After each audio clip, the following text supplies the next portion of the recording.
present the medal later on tonight to the best of field. Dennis Cometti, it's Port versus Geelong on Friday Night Football. Round 5 is underway. The opening bounce play on's the call.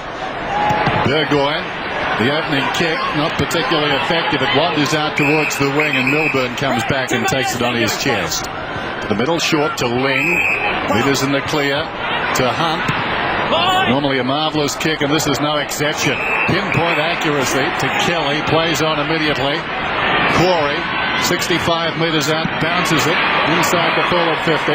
Bishop back the night, drives it back towards the wing. It stays in though. Kelly's got the run of it. Plenty of support. Half distance passes forward. Stuart Jew's got it now. Kicks long, penetrating towards half forward. In front, White takes the tumbling mark. Plays on immediately. Gives the cross to Cochrane. Cochrane kicks it long down towards full forward, uncontested. Scarlett. Free kick Harley for the push out from Treadway. Well, Scarlett gave it to him. Promptly got it back, runs out of defence. Terrible kick coming out. Cochrane, 60 metres from goal, will pump it back in. In fact, it goes around the perimeter, and getting back and juggling the mark was Rook. Very good effort. Rook spots a man loose on the wing. It's 2-on-1. They could work something here. Milburn wants Montgomery to come to him. Forced to kick now. Pitches in front of Kingsley. Didn't get down too late. The hand pass was casual. Montgomery came back, took it away from Chapman. Down went Wilson. Socket forward by Adelaide. Brilliantly done. Kept it in. Looks to the middle. Wonderful finish, Gardner. Great vision and composure. Tied on the boundary line. All Bishop wanted to do was get the footy out. Just look at this. Just deft. Skillful enough to keep it in. And then tucked in with players coming at him. Had the vision and just a sense of space to find a teammate. Charlie Gardner will kick from 35 metres out. Slight angle. No scorers yet. Had so many posters last week on this ground. 9 of them. He's gone very close this time, but I think he's missed. He has. Opening scorer behind. Gavin Wanganeen lined up in the full forward goal square for the Power. Picked up by Joshua Hunt. So Stewie Jew, we've got Hunt at one end and Jew at the other. Booming kicks of the ball. Both have had a bit of purchase on their opening efforts tonight. Look at that one, Stewie Jew, pretty much to the centre of the ground, and a beautiful mark has been taken there by the big man himself in Thurston's. Had such a great grand final last year. Gets it onto Cochrane up towards half-forward flank. The mark almost taken there by White, who's been busy. It spills to Ebert. Ebert around the body with his favoured left foot up towards the pocket, but again Scarlett gets in the way and takes the mark. Plays on. Cats now have got numbers up in the wing position. This man's been busy. Kelly with his third touch. Has a bounce. Looks forward, not much on offer, so he has to carry the ball. Has to hold it up. Now he brings it in. A lateral kick inside. The mark's been taken by Gardner. Gardner now inside 50. The kick is out wide. It spills for Ling. Ling on the left boot tries to square it round, but it was easily read. And the mark has been taken by Wakeland. Plays on immediately to Montgomery.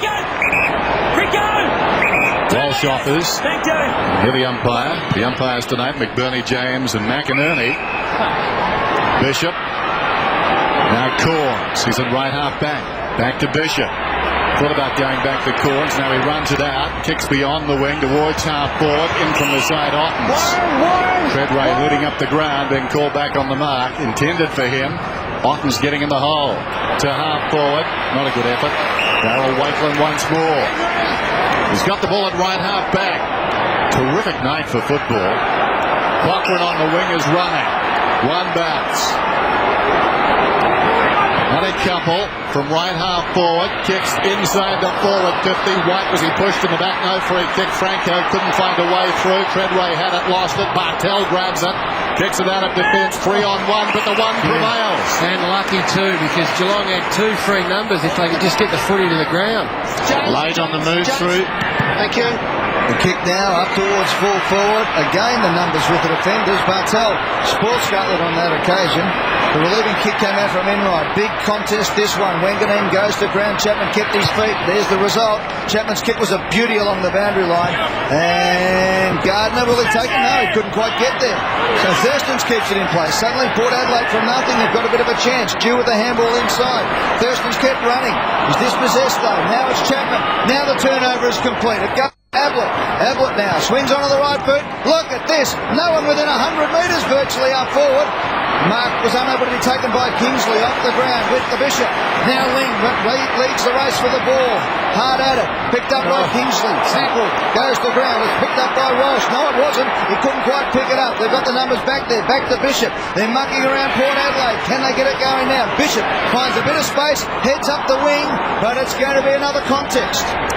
Plenty of chance. Ottens did enough. Stopped it. Kelly everywhere at the moment. Goes to Ling. Awkward half volley. Trapped it nicely. Ottens to Ablett. Ablett just forward of the wing. Spots Corey now. He can run the 50. Corey looks towards the middle instead. Mark almost held by Milburn. Burgoyne away to Wilson. Corns, Jew, Montgomery. Now Thurstons looks in the rear-view mirror, goes back to Jew, who kicks towards half-forward.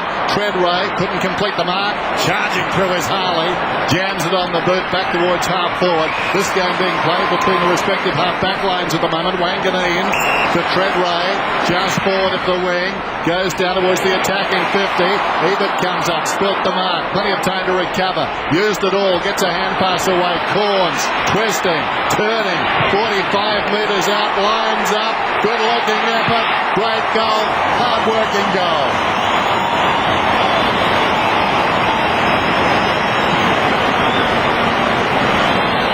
Was a hard working goal. I just felt that Ebert could have given it out the first time. He looked to turn back into the centre of the ground and do something with his own foot skills. Watch this. Corns goes past him right now. That's on there. And he looks to come back in, but he's got to go that way in the end. And just dodges around enough players, and Chapman losing his footing just in the last second there gives Corns the opportunity to run a goal and pop it. Back in action. Port get the first goal on the board. I'm interested in Port Adelaide's forwards set up. They seem to have 4 players running to the ball every time it comes in. We'll have a good look at that in a moment. In the meantime, a big kick forward, Geelong. Oh, Kingsley, surely a free kick. He was hit from the front by a second player. Umpire you heard him call play on. No free kick. Wilson in the back pocket, running out of space. Leaves it a bit of hang time. Clever. Cochrane goes to ground and gets the throw in. Let's have a look at this one, boys. Good eyes on the footy, Wakeland. I think that was the only saving grace for him. Still can't make contact, though. Well, he came from a long way back. It's a genuine marking contest from Wakeland. A genuine marking attempt. Probably wasn't as bad as first thought. Burgoyne got it out to Franco. Jams the ball on his boot. Unlucky bounce. Milburn finds a bit of space. Had to get over a few heads and did. Got it out to Corey. Now Ablett lines up. They need a goal to catch. That's not going to come from that kick. Off the ground. Kingsley. Soccer skills was held. Will get the free kick. Had to hold it. Had to do it. And Kent Kingsley points the man on the mark. He's doing it all. Bishop not happy with any of it at the moment. He was Kingsley will line up from point blank range. Now have a look at this. He's got a fair argument because Kingsley's got hold of him. But it's not paid then, it's held, it's now. Now he's tackled him, he hasn't got it. And he's taking him to ground. He had to roll the dice. Yeah. He's going to kick the goal anyway. He's definitely going to kick the goal, so he's just going to rely on the fact that maybe the umpire might go lenient on him because of where the free kick is. A couple of weeks ago in Friday Night Football, they missed from all over the place. Geelong, not on that occasion. Kingsley gets his first, the Cats first, they lead by a point. He's been in pretty good form, Ken Kingsley. Yes, he's missed goals from reasonably comfortable shots for a league football. That's the tackle there. There's not much arguing that one. But he has had, only Matthew Richardson has had more shots at goal as a full forward this season than Ken Kingsley. Just like his running style. It's a happy run. It's a shuffle. He doesn't run, he shuffles. Ken Kingsley, travelling at the speed of dark. Back in the middle. Geelong by a point. Rocks go at it. Ottens did well. Ling digs it out of the middle. Ablett, how will it bounce? Controlled it brilliantly. Ablett looks inside the forward 50. Here he is again. Sneaks up on the footy. Bishop has him corralled. Kingsley gets the kick off into the path of Chapman. In trouble. Loose ball. Follows it up and kicks a goal.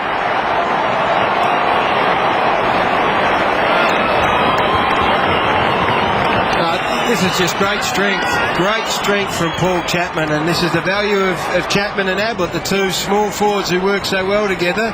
Kingsley's going to get enormous opportunity. He's got the forward 50 on his own, but look at this. Two players, just strength, stood up. One Port Adelaide player fell over, and the Geelong player stayed on his feet. That's the difference. Wilson actually took Kingsley out of the equation, almost bumped him away from the secondary tackle. And went to ground.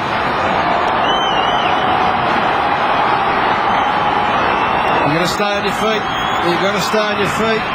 Michael Wilson ends up on his backside. Chapman stays up and kicks the goal. Great play by Ablett, who's having a real influence on the play so far.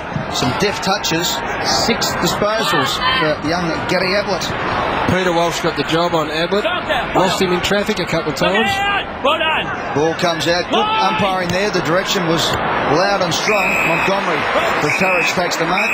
Second clearance out of the centre in a row for Cameron Ling. Hey, just watch the arm. Just watch. Yeah, I'm saying, don't swing your arm. Franklin. There you hear the umpire telling Montgomery. And in the meantime, the ball's going to come back from forward 50 to defensive 50. The umpire was too keen to give the lecture. Even if it's a free kick, so it's not worth it. Joel Corey is one very lucky man. I'm pretty sure he did blow time off, time on, whatever you want to describe it as, so he can't resume it. Having said that, we have got 3 umpires who want to give the lecture. Look at the Big huddle in the middle of the ground. Big huddle. Not getting an argument out of me for that one. Now the big huddle breaks and Port Adelaide run through Wakeland to the far side of the ground, held by Ling in the jump for the mark. About time, says the Port Adelaide side. Burgoyne mishits it.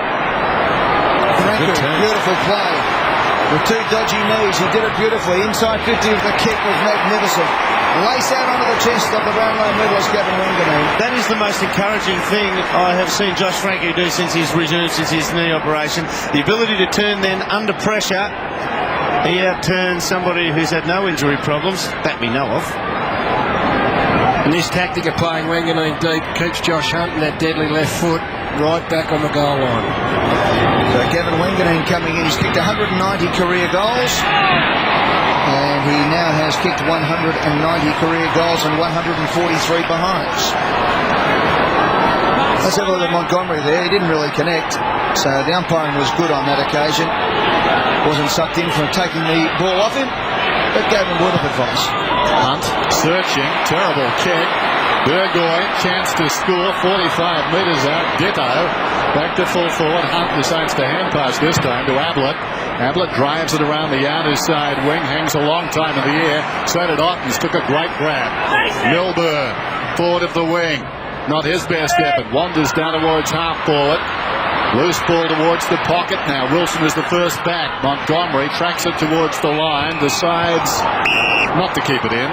I think that was his intention as we go down to the dock. Yeah, just that point about Josh Franco was well picked up. Was the left knee was the one he's had the 2 reconstructions on. He'd be very pleased to have the confidence to change direction and pivot like that and get away with it. That's a great sign that he's back. Throw in, forward 50 for the Cats. No one could get the tap. Ling to Ablett. Ablett, quick hands. Oh, there's great awareness. Got it out to Chapman, now to Corey. A big bomb, high up and under, up the full forward. Wakeland underneath it. That is a great mark. Darryl Wakeland takes a beautiful mark under pressure. One grab, then opens his eyes and puts it out wide to his teammate Kingsley in the back pocket. First touch. Look at that for a mark. Great stuff. Back to fullback it goes. Horns. He's actually opposed to Joel Corey at the moment. Further afield, we've got Franco trying to give coverage on Corey. Good lead from Walsh. Great kick from Corns. Port Adelaide have it on centre wing on the outer side of Amy Stadium. Up towards half-forward flank with Courage, Johnson, top right. Against Thurston, just waiting for the umpire's decision there, and that was a clear in the back.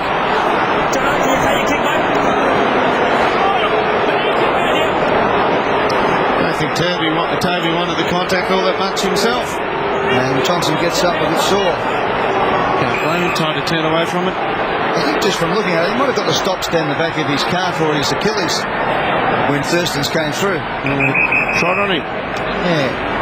We'll have a look at the replay shortly. In the meantime, Johnson has it at half-back flank. He's been called to play on. Ebert's going to get him here. Good handball. Ottens gave some support. Now the handball comes out to Enright. Back to Ottens. They're running in and out of trouble here, the Cats. Bartel. Long kick up towards the wing position. Ablett one-on-one. Got to the front contest. Riccardi at the fall of the ball. Couldn't quite get it. Boundary line will win this contest and we'll have a throw in on centre wing outer side. Well, have a look at this. Just where the boundary line is. So we'll watch this. He got a little stomp on the back of the foot just as he got there. Now, Joel Corey's been running around without an opponent here. And we look at him now. He's standing next to Corns. And after this, you could sail the Queen Mary between the two of them.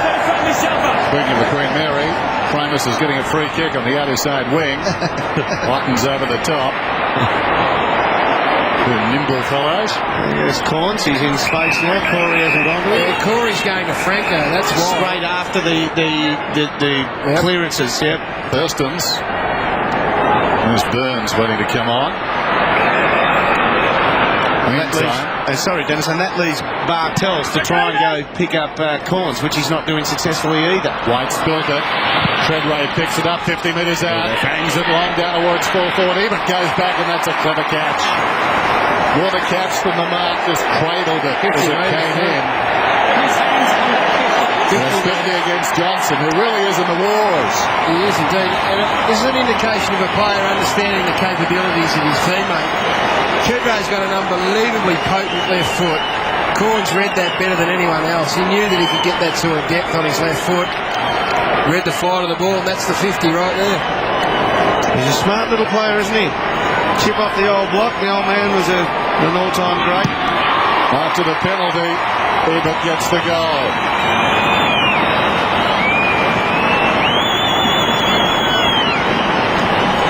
It's a funny game.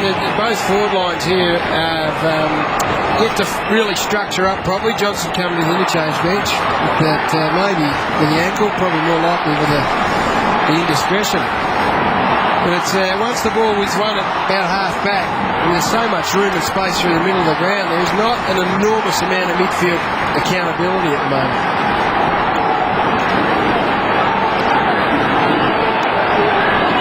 17 minutes gone in the opening term, and Johnson goes down the race. Scores a level with 8.5 minutes left on the clock in this opening term. Big crowd, big game tonight for both these clubs. Late in the ruck now for Port. Corey gets ridden into the ground by Franco, who gets a free kick. Let's go back there, Corey, pick the foot in. No doubt about this one.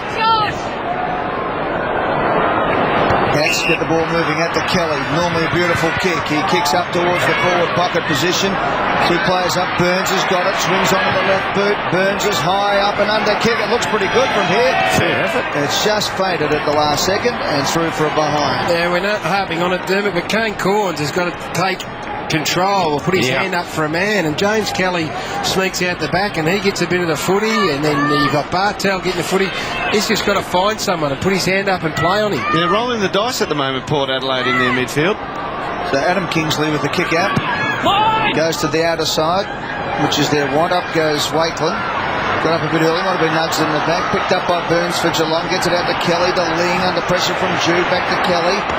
Cats are holding it up well. Kelly with clever play, made some space for Ling. He thumps it inside 50 now. Chapman is front and square. Kingsley had to fly for it. The two Kingsleys were flying, one from each side. Bishop's got it. Got it out delayed to Bishop. Next kick important. And that's wide because there's no one back for Port Adelaide. Now a chance for Enright. Just set it up beautifully. Chipped it forward. And Kit Kingsley presents and marks and lines up 35 metres out directly in front. Just dumb football. Dumb football from Matthew Bishop. You see down here, he hasn't got much to kick to, but he tried to belt it over the head and tried to hit a leading target. He would have been better kicking into some space, letting his Port Adelaide teammate run onto the footy and hopefully run it out of bounds. Gee, it was good vision by Enright to pick out a space to kick the ball to that Kent Kingsley could run into and accept. Leading goal kicker at Geelong 2002, 3 and 4, kicked 3 last week. 32 goals from that spot, make it 33, and career 183 to Kent Kingsley. Cats in front by 7 points.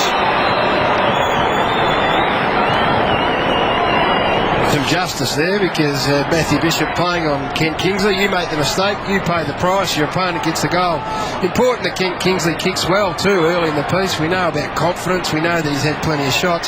The space had to be towards the boundary to let it even run onto the footy. Just trying to belt the ball in that manner is dumb footy, and there's his man Kent Kingsley sitting back. Let's have a look at his kicking style. Pretty good from there. Kingsley, who made his debut for North Melbourne against Port Adelaide, round 10 of 99, kicked 6 goals. Having said that, he's kicked 7 in 5 other games against Port. Cassisi out of the middle, kicks it wide towards the wing. Kingsley, though, with 2 goals on the night already. Here's Ebert, lays it off. Burgoyne, hard against the boundary line on the wing.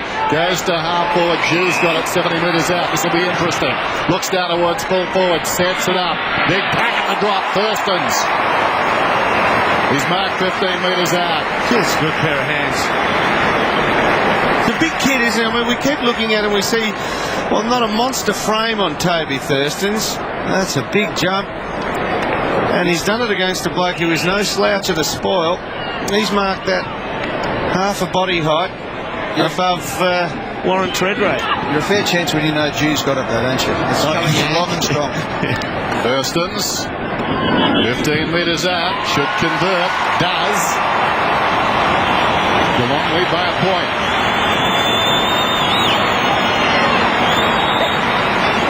Toby Thurston's coming in at 195 centimetres.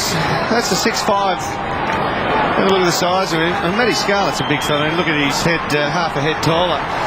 And Stewie Jew, he's finding a bit of the ball, Stewie. He's got 5 possessions, playing on a wing. Corey Enright set one up at the other end. At times, he's appeared to have played on Enright. It's hard to nail down who's on who in this first quarter through the midfield. They're just running riot. So over 6 minutes, just over 6 minutes left. It's a point the difference. Knock it out! Chambers was up and down before the ball got anywhere near him. Burgoyne trying to get out of the tackle. Good play by Enright, found a bit of space, got the handball going. Now Bartel, inside 50 with the kick. Up towards Kingsley again, he got the front spot. Burns came through, it's moved into Bishop's hand. This kick needs to be better, and it is. Out the corners, good transfer of the play. Now the lead's on. Big kick forward, out comes White. Couldn't quite hold it, got the free kick. It was a very good lead. Not sure what the free was for. White just chips it forward. Cochrane, when he used the old don't argue on Bartel. So Stewie Cochrane with his 6th possession. With all the traffic, Port Adelaide line up the middle of the ground, get a bit of a huddle going, leave the space on the wings for someone to push up or from the middle to push out. Treadrake's got a thumping left foot kick on him tonight. He gives that one plenty inside to Thurston. Scarlett did it beautifully from behind. Oh, Marnie gives him one to go on with. Milburn, nice kick forward. Corey, off he goes to Ablett. That half-back flank, Ablett finding a bit of space. He just got his 15, I reckon. Derm out towards Ling. Needed to keep his feet. He did initially, and then a good tackle on Jew. Well done. First ball up for the game, this one. The new rule's been fantastic. Players getting the ball out. Bounce inside the centre square. Chambers from behind. Franco to Wilson to Cochrane. Now Kingsley. Kingsley lacking support, and that's holding it, says the umpire. Too high? Oh, too high, was it? Right umpire, now a chance for Lee on the wing to Harford and Kelly. Now they've got a real opportunity here. The runners for Geelong getting plenty of it, which is good news or bad news, I'm not sure. Scoreboard still very tight. Late Mark Ottens. He's going forward, Ottens. He's resting forward. Stay level with me. Talking about you guys, the lot of you. The lot of you. All of you. All of you. I think it's important though, as Wakeland is his opponent, you have to make Wakeland accountable because he will come off his man and take a grab. It is so difficult to find out who's running on who in the midfield at the moment. Ottens runs around and misses everything. All of it. He missed all of it. Get into him. Tipping the coach is getting into him right now. That would have met with a punch on the desk, I reckon. Oh, big hit. This bloke is still running around on his own, which is okay on your way out. Yeah. But on the way in, it's been a worry as well. Gary, there's been 50 midfield disposals to each team tonight. Yeah, they're just running free. Yeah, racking up the stats. some acrobatics out there by Kingsley. Could we just say how good that, you talk about field kicking, how good that kick by Stewie Jew was to hit Cons? That was a 65-metre pass, and he hit it lace out. We'll get some news from Doc Larkins on young Johnson in a few moments' time. There's the Port bench, White, Promise, Pettigrew and Marnie. The throw in, pretty much centre wing on the outer side. Adelaide again. Inside 50 up towards Burns. Adelaide had 10 possessions so far. There's still 3.5 minutes left on the clock. Walsh for Port Adelaide. Beautiful kick up the corridor. Cochran's got it. He knows there's someone out wide. Decides to go up the ground though. Up to the teammate coming out there was Jacob Surgeon. It's picked up by the big man, Treadway. Wants to get back onto the left. Surgeon going through again. Little toe poke forward. Here he goes. Oh, he fell over. He was away, Surgeon, and then he fell over a second time, and he is gone. No, says the umpire. He tripped on the line. Just picked it up. Hello. No, he picked it up. Very lucky. How good was the Treadway pick-up? When he came out, he always swings onto his left, and his opponent thought he was going to go onto it, and he wrong-footed him by going onto his natural right foot. Actually, he did trip on the line. There's Tonight's held by Wade. Guard out of there. Chapman upended. Moved it about 10 metres. Wing. Lifts it out wide. Now Milburn released into space. Runs beyond the wing. Goes towards half forward. The mark is taken by Gardner. Wheels around. He's played on. Kicks inside the forward 50. Beautiful finish. And the mark is taken by Enright directly in front. 35 metres out. Coming off a career high 31 possessions last week against the Bombers. Now watch this. Lead on the paint. Well, and maybe with some justification, if you know what I'm saying. Yeah, I'm more interested in these midfielders on both sides who are lazy through the middle of the ground. They are content to let players run past them, and this is what's happened again. Enright's run through the middle of the ground. They spectate. Both sides are guilty of this. Here's Enright back at the game. Kicks. And I think he's missed. He has. Given that set of circumstances, guys, you would think that it is up to Port Adelaide, even though they're only down by 2 points, to man up a bit tighter through the middle, considering that once it gets inside the forward 50, Geelong 18 disposals, Port only 6 inside forward 50. Lucky little kick out there. Bishop calling him on. How Richmond's from Port Adelaide and he's travelled. Dermot's right. He's just had a brain explosion tonight, Matty Bishop. Hasn't played much footy. In fact, first game back from a hamstring. He might blow up. If Kent Kingsley runs him around hard enough, even in the full-back goal square, because Kent does move around a fair bit of full forward. 1, 2, 3, 4, 5, 6, 7, 8, 9, 10, 11, 12, 13, 14, 15, 16, 17, 18, 19, 20. Yeah, that's enough. 5 metres. That's enough. Port Adelaide have given away the most free kicks of any side this year. They averaged 22. 4 all tonight is the free kick count. Now, this is a big one for Brad Ottens. Indeed, their conversion hasn't been great, Eddie, all year. Yep, 3-3. They've missed some opportunities. 3-3 and 1 out of bounds on the full tonight for Geelong. Ottens was the man who kicked it out of bounds on the full. Big kick. He's normally a beauty. Pushed. He's missed that too. Jeez, that is unforgivable. I reckon Coming a bit hard. would be filthy. Not at Brad Ottens in particular, but just their ability to convert chances. It's been a big problem for them so far this year. Inside 50, 16 to 11, Ed. They should be further ahead. Before he had his back problems, though, Brad Ottens was as good a kick a goal as any player in football. Beautiful. Speaking of good kicks, Jude flies it to half back. Wakeland takes the mark, told to play on. Sweeping hand pass to accommodate Montgomery. Little chip close to the boundary. Chambers gets across on the side for King. Looks towards the middle. Clock running down. We're down to 26 seconds now. Burns plays on immediately. Kicks a high ball to half forward. Playfair from behind. Well done by Dew. Knocked it down in right. Clears a path. Boot to ball. Dying seconds at the turn. Is that a free kick? No. In goes Wakeland. Upended. Ablett tried to soccer it forward over the ball. Cassisi. Over the top of him was Kingsley. Otten slides in. Claimed by Wakeland. And the umpire just lets them play. And now it's going to be a free kick to Port. It matters not. A call the other way would have been big. It's quarter time on Friday Night Football as we start the Anzac Day round, and Geelong lead by 3 points, but gee, they've wasted some opportunities. No more than that man, Brad Ottens. He's had 3 deliberate shots at goal, but still they lead. We'll take that. So the Cats 3-4-3-1 quarter time. Cats by 3.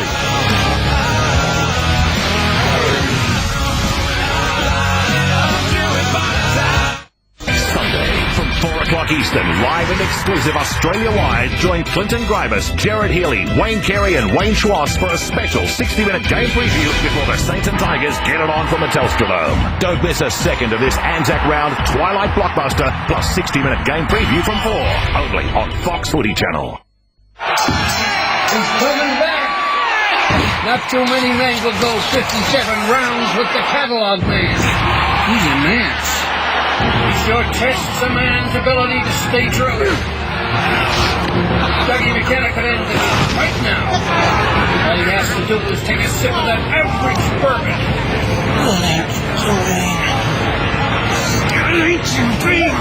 Ever seen anything quite like this? Whatever happened to the real Australia? The Australia where the only high-rise on the beach was temporary. Where it was harder to find a noisy spot than a quiet one. Where the only things colouring the water were fish. Well, I got news for you. The real Australia is still here. Come and see the real thing. Come and see the real thing. Come and see.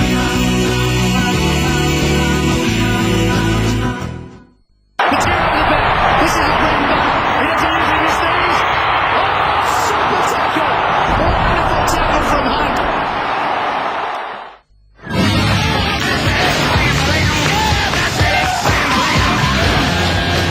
Introducing the big new Toyota Hilux, the world's first action utility vehicle. And the first ever V6 4x2 Hilux, delivering 175 kilowatts of power. Get in, or get out of the way.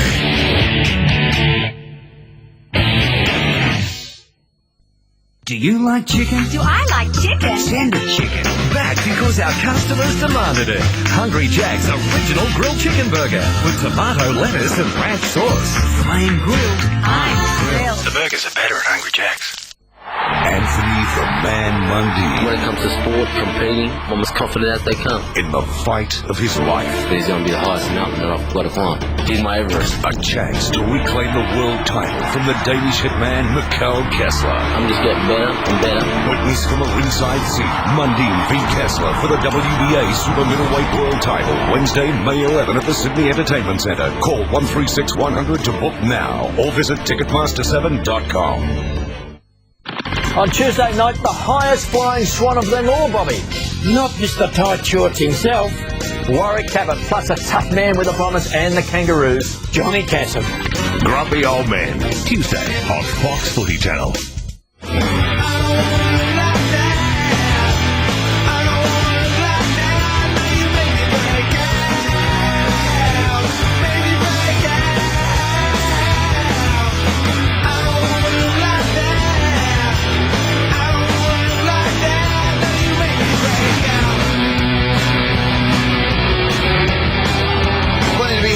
Plenty to be disappointed about from both sides tonight so far. It's been that sort of opening turn. Port Adelaide is 3-1-19, trailing Geelong by 3 points, 3-4-22, 4 scoring shots to 7.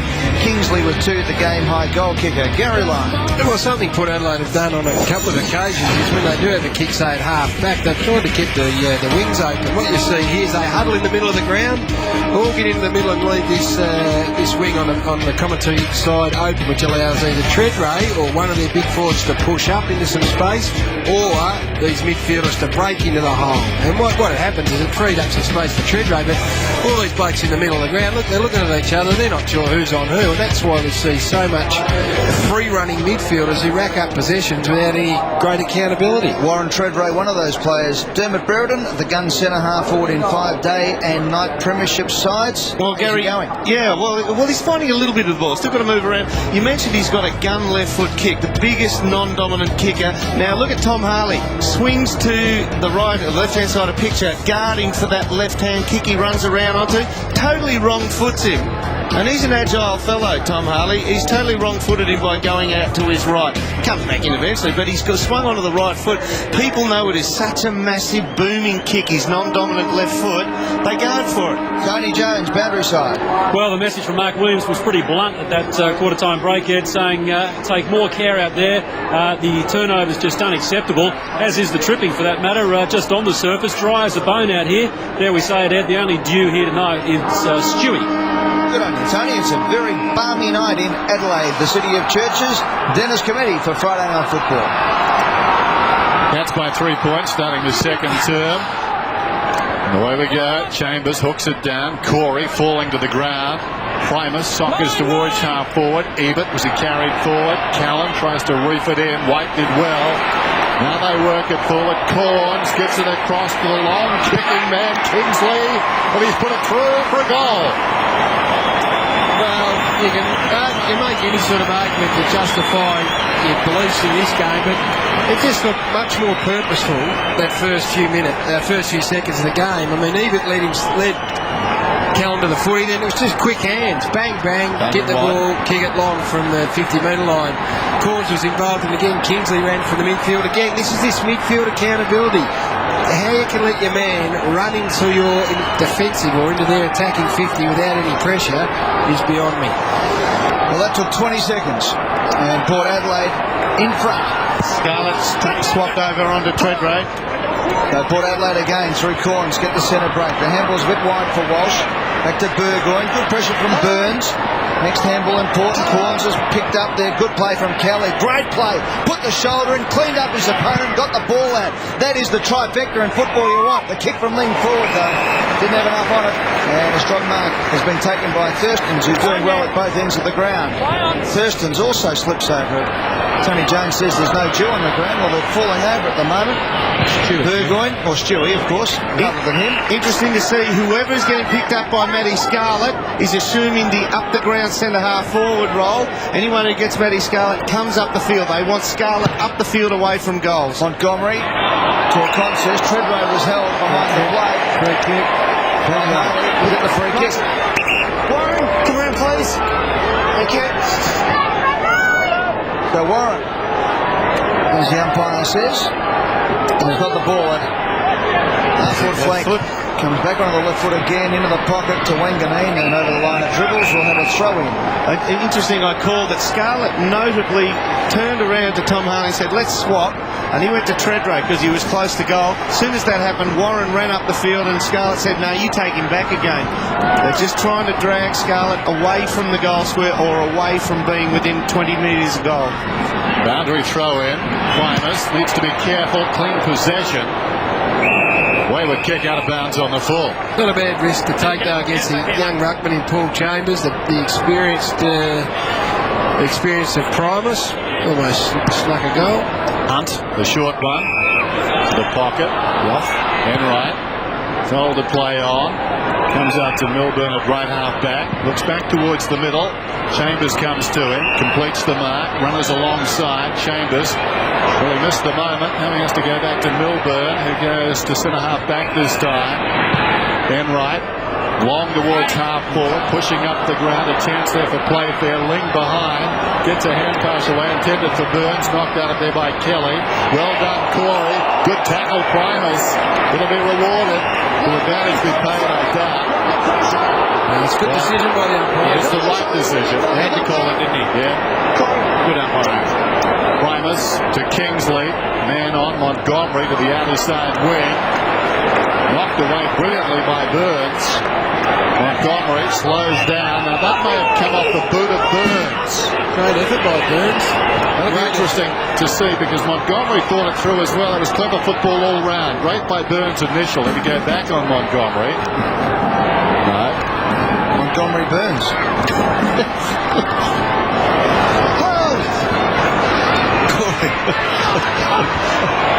Good tackle from Kingsley. Not only a good tackle, he stole it away. Ball down. And what a bounce. I don't think he's got a Springfield over here, has he? It's okay, Dad. Leaps out. Give that one to Primus, to Franco. And to Corey over the line out of bounds for a throw-in. It's interesting the way that Warren Tredrea is playing. He's such a good player that you'd want to expose him one out, but he seems to be in amongst a bit of traffic at the moment. There's no real space for him to move in. Haven't isolated him at all this evening. Boundary throw in, right half forward for Port. Primus flicks it down behind. Milburn frustrated them. In goes Montgomery on his knees. Corey was taken high. Got it to Ling. He kicks it towards the centre square. Punched away by Kasisi. Awkward for Walsh. Back comes Kasisi. Ablett right after him. Kasisi played it very well twice. Now he settles. He's on the wing. He looks down towards half forward. Pulls it back towards Corns. Coming in from the side, Kelly. Loose at the back. Callan did well. Tackled. Stood up in the tackle. Got it away to Chapman. Feigns a hand pass to Ling. Swings it out wide. At left half forward, this is Burns. Too far out to score. Sends it long down towards full forward. Ottens drops back. Playfair takes the mark in front. Well, it was lost Toby Thurston's then playing in a defensive role. He talked him up in the first quarter. A big jump at the ball in the goal square. That very goal square, in fact. But he is lost here. What it is, we speak about turning around. When you've got a defender who's got his back to the footy. This for the lead. Cats back in front.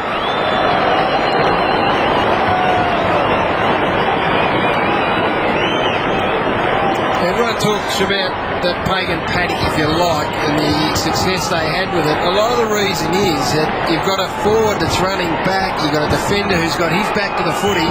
He's not sure when he's going to turn around. He's got no idea. He has to make a judgment. And this is what the situation Thurston finds himself in. Shannon Burns kicks the ball in here long. He's running back the fly to the footy. He turns around first, takes the mark. Cats back in front by 3 points. Fifth change in lead in the game so far. Primus gets the tap to Corns, has been very good out of the centre in this term in particular. Bad bounce, allows Ling to get the ball in quickly, and Playfair is on a roll. Big Henry thuds it long to the goal square. Ottens has got his man. Brad Ottens takes a beauty. Acrobatic Brad Ottens in the square. Wakeland did everything he possibly could, and Brad Ottens has pulled off a beauty. All of you take notice of this, because that is a contested mark of the highest quality. He's had 3 of them tonight so far. That is just a ripping grab. He was getting manhandled. Oh, that's great. And it was clean and didn't do grab it. 3 contested marks for Brad Ottens. Some clubs don't have that in a week these days. I'm just giving you the opportunity to go again, all of you. I think you got the Mick Foley marking video out. Have a look at it. Now this is a big kick for Brad Ottens. Normally a beautiful kick, hasn't been flashed tonight. To give the Cats a 9-point lead. From point blank range he comes in. He's kicked it. He's got the goal. He's full of confidence, and the Cats stretch their lead. You can get all the uncontested footy you want as a ruckman. You can just softly drift around the back half of a footy oval and pick up uncontested possessions. When you do this answers the critics. For those, and I've been critical of Brad Ottens as well, that answers the critics right. That is worth 10 uncontested soft kicks at half back with no opponent. You can't answer yourself. They can. Not a good sign. 34 plays 25. Important that Chambers really stands up here in the middle, because the forward structure with Ottens up there now is really hurting Port. Martell inside the forward 50. Kelsey by Wilson. Found it again. Dragged down by Playfair. Walsh could have been taken high. 2 tough umpires. Chapman over the top. And the umpire scores a draw. Well, it's tackled straight away, so it's not high rock. Watch it again. I think the tackle was high. No one's doubting that. And that's why he didn't pin him, right? Stevie Burney. What are you saying? I reckon he squared up his own line. There's a thrower. The umpire is tossing it up there. That's interesting. Primus knocks it down into the path of Kingsley. Dragged down. Ablett trying to clear a passage. Primus did well. Got it away to Burgoyne. Kicks with the outside of the boot. His kicking's been poor. That found a man, but not his intention, I'm sure, to get a Franco. He's across half back.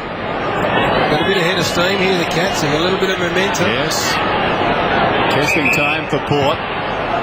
Franco to Ebert on a searching lead, and this has happened in recent weeks. Their football under pressure becomes very stop-start. Now Warren's got room to lead into. Oh, White's bringing his second opponent to him. Ebert looking for Treadway, fisted away by Harley. Well, he got the same distance as the kick. That is not where you want Warren Treadway contesting the footy, up on the wing. And Big Henry Playfair's got a mismatch here at the moment. Toby Thurston's come off. Yeah, there's no split it. So boundary throw in. What about that punch from Harley? All of 40 metres, close to the boundary line. Bartell in front, looking for a free kick. Nothing doing. Toss it in. It's interesting. Thurston, was that a blood rule or did they bring him off himself? I think he came off. They should have stopped the play because Dermot identified that mismatch and waited till his opponent or his replacement could get to his opponent. Well, he's got young Pettigrew now. Big Charlie, he's catching it pretty well. He might maul him if it gets up here in a one-on-one. Canace for Geelong. Oh, the handball was a bit ambitious. Porter chance. Money gets it out for the left-footed Ebert. That's a lovely looking kick inside. Did everything properly there. Enright. Off hands, picked up by Cullen. No opportunity. No, play on, says the umpire. Let the ball go. Now free. No, ball up. Good contest. As Wanganeen was over the top. This is developing now into a good game of footy. Debatable whether Cullen ducks into this. Yeah, he does. That's a good umpire. Yeah, well umpire. On the tap. Rook trying to get it out. Bartell slams it on the boot, gets a bit of distance and a good bounce as well. But it's going to be coming back. Kingsley's got it for Port Adelaide. Running around. Kept his feet. Almost went over. Now looks up and there's about 40 players in front of him. He picks out one of them. Couldn't quite get it. Wanganeen at the fall of the ball. Missed it on the tackle. Rook. Great play. The kick from Enright was a beauty. Milburn now can set it up to Scarlett. Next kick was an important one, and Ling got it. Held up by Primus. Ling's handball was not good enough. Scarlett under pressure. Has to knock it out. They're still under pressure, the Cats. Ling did the 360. His 17th possession, Cameron Ling. Can you believe it? Wasn't flash, though. Bishop pressure through. Gives Ablett one on the way through. Can he make amends? Bishop from 55. He lines up. He kicks. He delivers. He goes.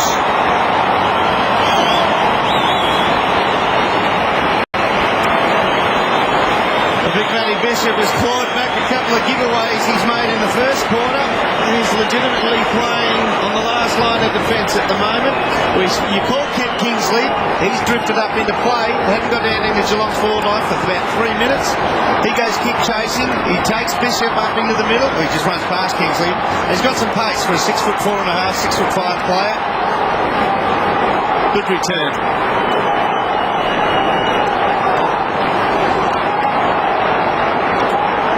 The runner will go out to Kent Kingsley and give him the stay-at-home advice. His first goal, Bishop, since round 16 of 2002. Doesn't rush things. Burgoyne taken down by Ling. We've got a whistle, and it's a push in the back. Free kick to Burgoyne. It was a horrible mistake by Ling as well. The handball at his feet by Scarlett. That was what caused it. Burgoyne with the darting eyes. Alongside the centre circles. Kicks in a Treadway direction. Up he comes and takes the mark. A lack of pressure on Treadway that time. And the Port champ will go back and fire a goal. That's where you'd much rather see him contest the footy. I mean, a lot of traffic, bit of blocking, but he's in a dangerous position, Treadway. Well, he loses his opponent, Tom Harley, fairly early. Just gets a bit of a split from some teammates. That's all he needed. So, there's his history. He's got to be a better chance than 41%, wouldn't he think? Well, 2-5 last week. Not a bad looking effort. He's put it through and he celebrates. A bit of the pressure is off. His first goal.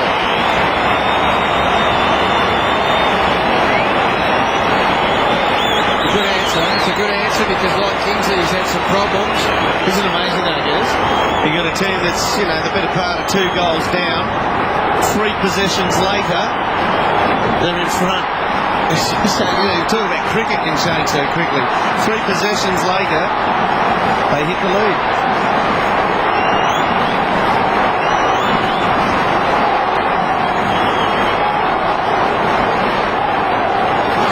Change in the lead since the opening bounce.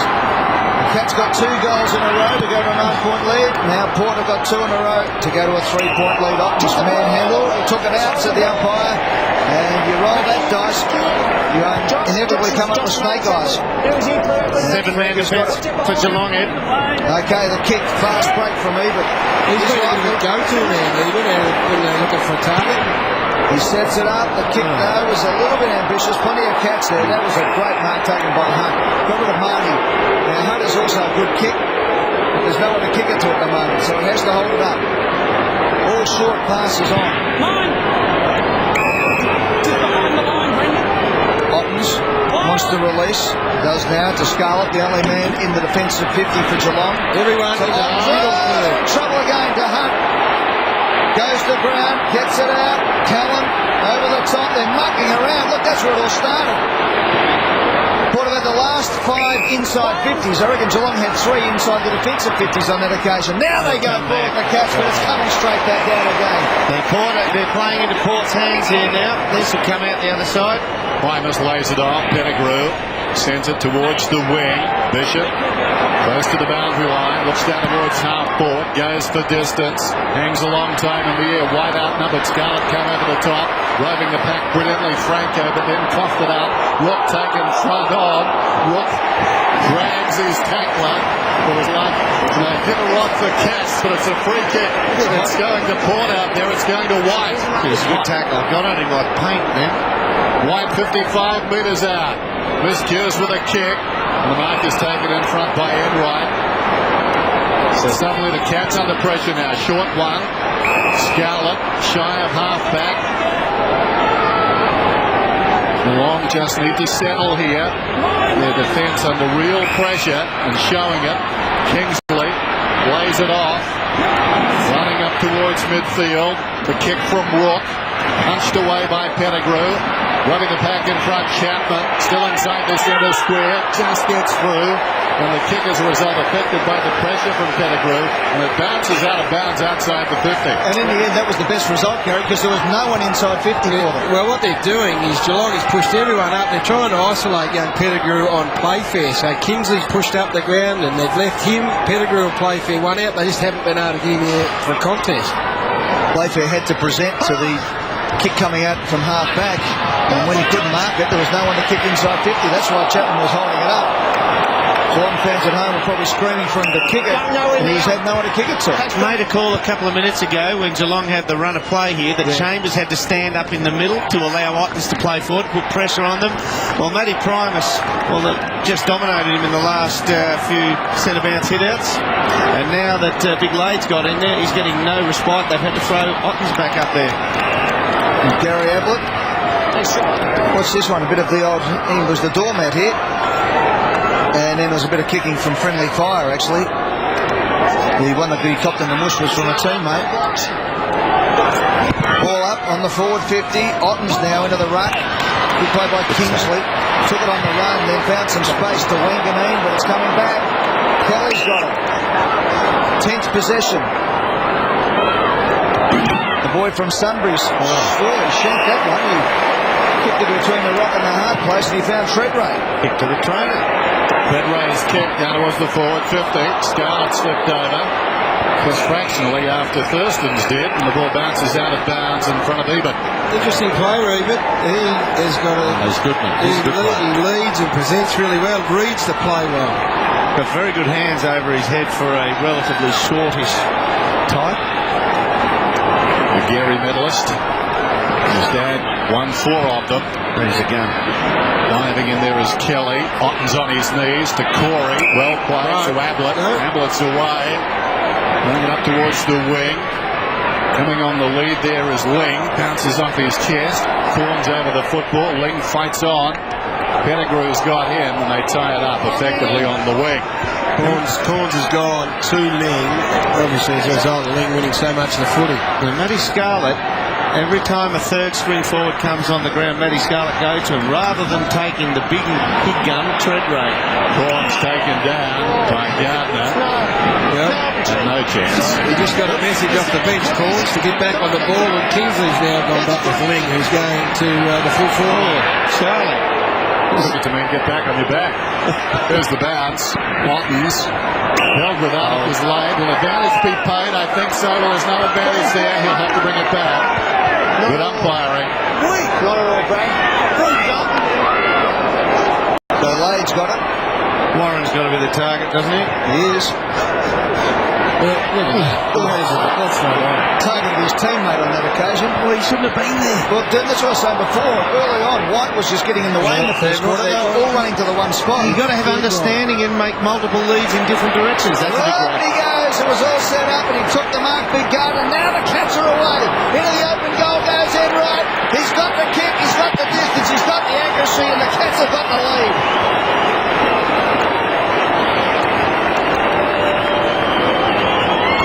Can all be brought back to the very point the boys have spoken about. Damon White. He's just got to be able to see that Treadray had his man done. Well, what he was doing, he was preserving space. This is a lovely goal. Well, a nice passage of play. Beautiful passage of play, in fact, by Geelong. But you've got to get back to where it started. And Treadray had Tom Harley on just off the bit of space, preserved the space, and Damon White come crashing in next to him. And the margin back to what it was at quarter time. Geelong by 3 points. And that's where Damon White comes in from the side. Now, Warren Treadray had his man done, Tom Harley on the lead. And White brought a second opponent, to the contest, which spoiled Treadray. 6-4 to 6-1. Just under 6 minutes till half time. Kasisi claimed by Callan. Not before he got a hand pass away. Kingsley held without it. We get the free kick for Port. Kingsley. Just inside the centre square, wants to go now. The man was too close. He was over the mark and he wasn't coming back. And the Port player just went to kick it, didn't come off his line, and Bartel smothered. Not such a bad result. Bartel was just loitering, wasn't he? Alongside the man with the footing. From where he got the free. Wasn't such a bad result. I know they got 50, but they had 2 players free on the wing. Port. 7 free kicks to 0 this term, as you can see. Kingsley to Lade. He's a big kick, Brendan Lade. Lade 55 metres out. Callan needs to get back, did well. Put a hand to it, that was enough. Then found it on the deck. The kick again, intended for Treadway. Callan takes a long time. Hugs the boundary with a kick. Wonderful courage, but got back, couldn't hang on. Now Wilson backs off a would-be tackler, gets a hand pass away to Lade. Lade is forward at the wing, pumps it back inside the forward 50. In from the side, almost from out to White. Swooping on the loose ball, Harley. Across to Kelly with poise, comes out to Callan. Callan in the back pocket. Last minute inclusion to Steve Johnson. Drags it up towards the wing. Ottens drops the mark and puts it across the boundary line. Another boundary throw-in. Spoke about White taking the space away from Treadray. Callan got back and got an arm in. They've just got to give Treadray more room. Let him compete one-on-one. Brett Ottens was able to take a mark before with the gorilla on his back. And drops one on centre wing. Wanted the monkey back on his back now. Mark taken now by Riccardi. Very evenly balanced game, this one. Kelly flew from the side, just tapped it onto the well. Chapman, good strong hip and shoulder has fixed up Wilson, who gingerly gets to his feet in the meantime. The assassin Chapman gets the ball out to Ablett. 55 out, the kick was magnificent. Dennis, I wish you were calling that one, because it was. Done a bit of perfect hits. Absolutely. Oh, hello. Not so that one hit. Chapman's got one back, but he's got the free kick. And it was bad play in the end for Port because the kick was over the head of Chapman. Yeah, it was going to be spoiled, I reckon, by Wanganeen anyway. He was just sort of pushing so hard to get there that Austin. No, his head because he's had his head taken off. The drag around there with the left arm, not the spoiling arm. Geelong's first free, is it? Yep.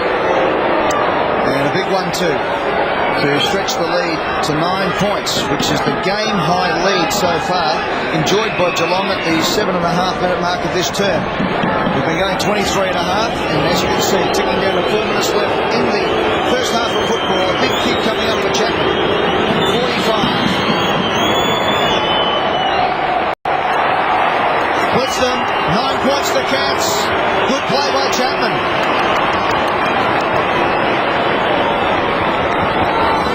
See if we get some fluctuations here in the run of play, don't we? Had it all going for it's just that, when you go back to it, Gary, as you highlighted, as soon as Damon White ran in there and broke the team plan. The runner play's gone with Geelong again. Just hard at it, a bit of a clash of the head on face there. And that's the left arm that is the free kick there. Giving away more frees than any side, Port Adelaide. Yep. And that is a very costly one.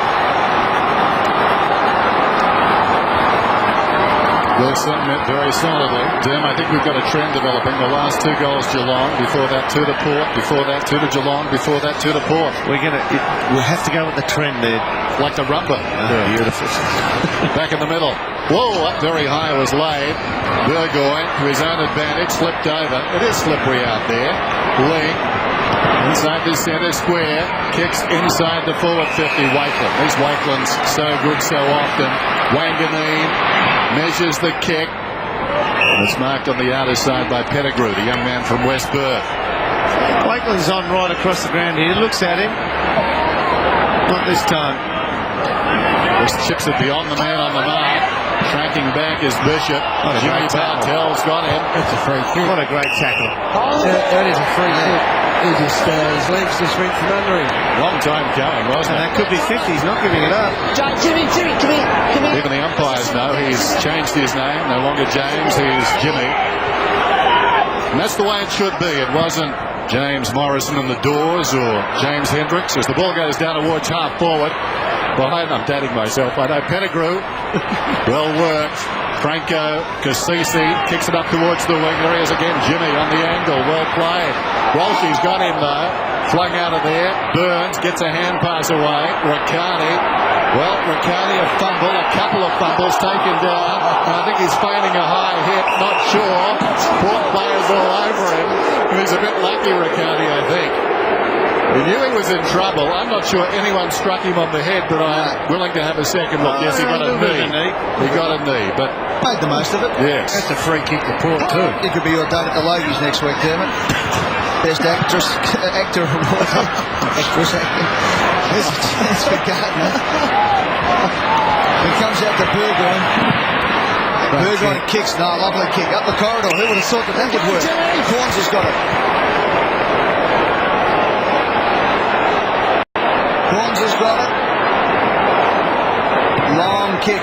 High up in the air. Out they come. Obviously. He's got it. Big Warren. No touch on Warren as he got his last 3 or 4 steps in the run-up. You just need to put a little bit of touch on him. Had a clean run at it, goes. You know what they did? They all led. Treadray stayed. It was almost like a set play. And he indicated by just standing still, he was kicked before he moved. So he kicked it to a spot. Then Treadray took off, which caught Harley by surprise. He has kicked 352 career goals, Warren Treadray. This will be his 200th career goal on this Amy Stadium, the home ground of Port Adelaide. Warren Treadray comes in and celebrates a badly needed goal for Port. They're hanging in there.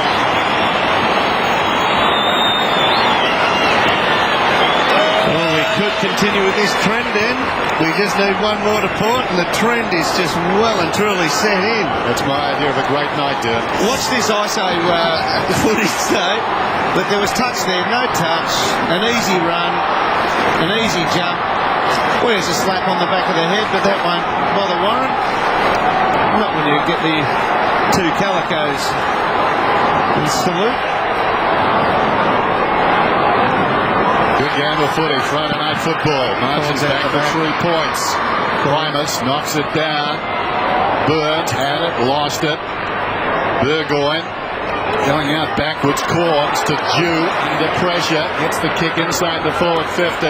Loose ball arriving first. It's had it knocked away. Down goes Hunt. We've got a whistle. Ball locked in. Let's go down to the dock.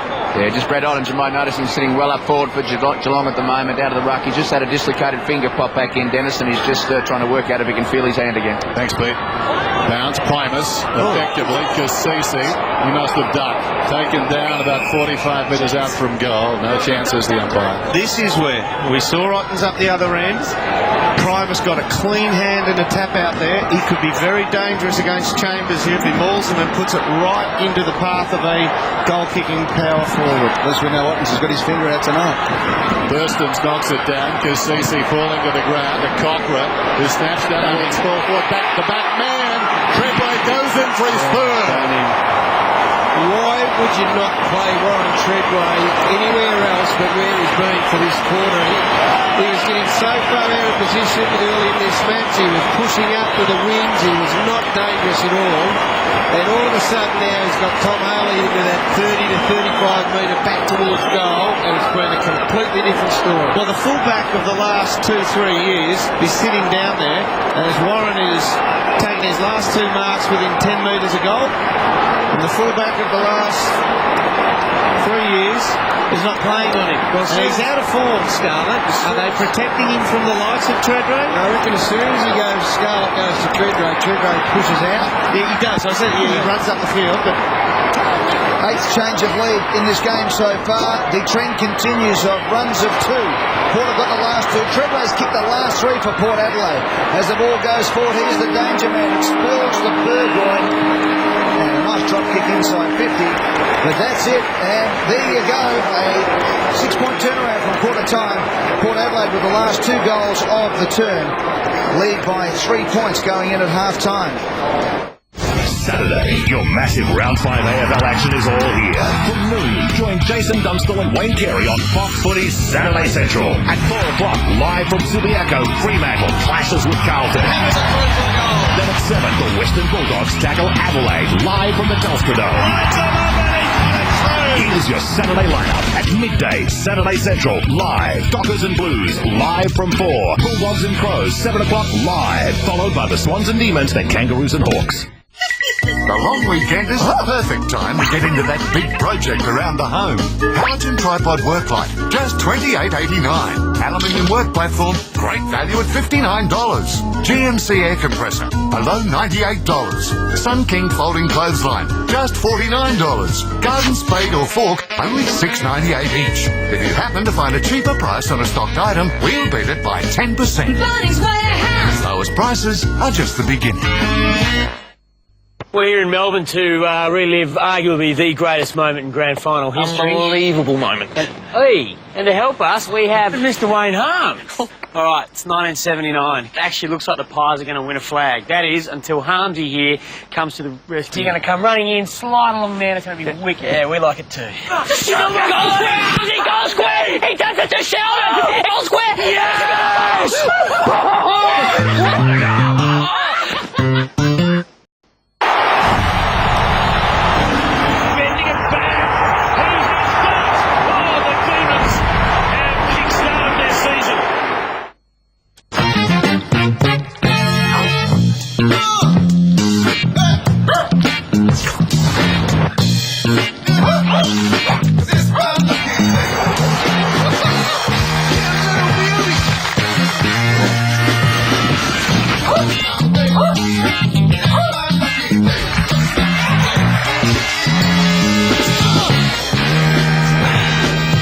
All good, mate.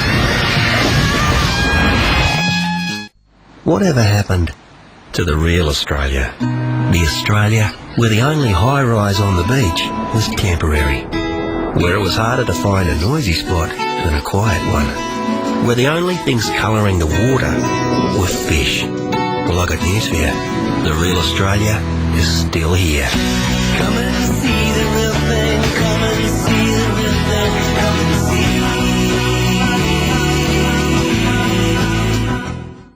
The History Channel and Sky News are commemorating the 90th anniversary of the Gallipoli campaign.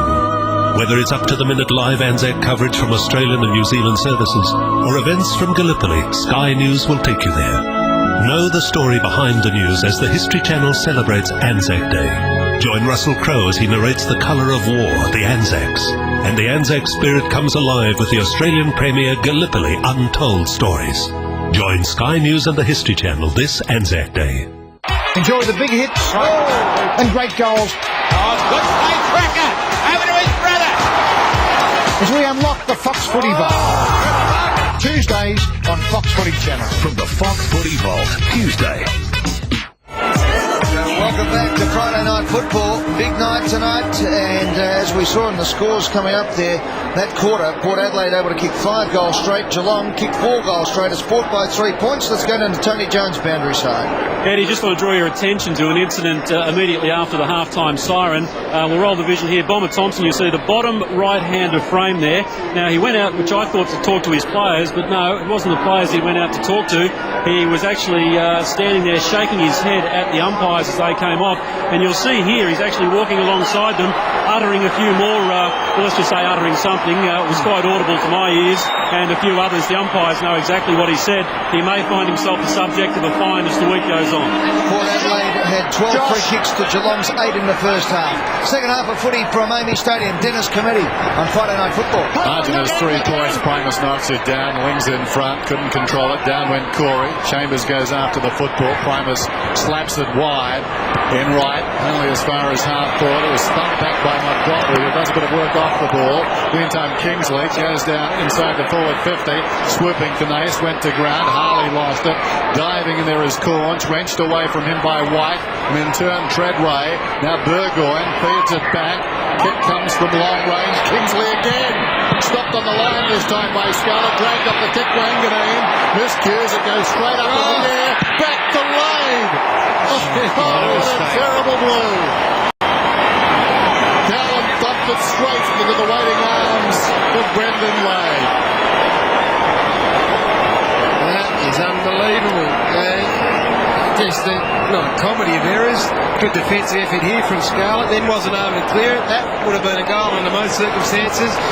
Tried to get it to the goal line, but the big fella Brendan Lade still standing there, and you don't get too many gifts like that as a forward. He didn't try and just pound it through. He tried to lay it up.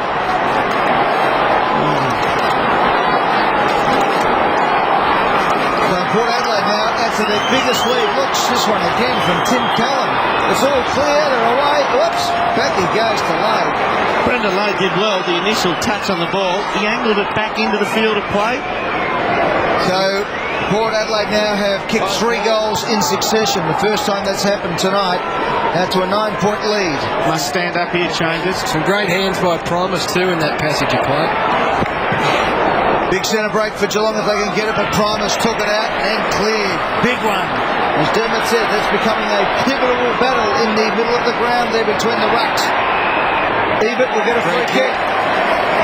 Been good, I like this. Callan again. Redray moves very late here. Always moves late. A lot of space for him to lead into. There's a thumping left foot kick. He goes to the top of the square. Up they go. Just off hands. Lade.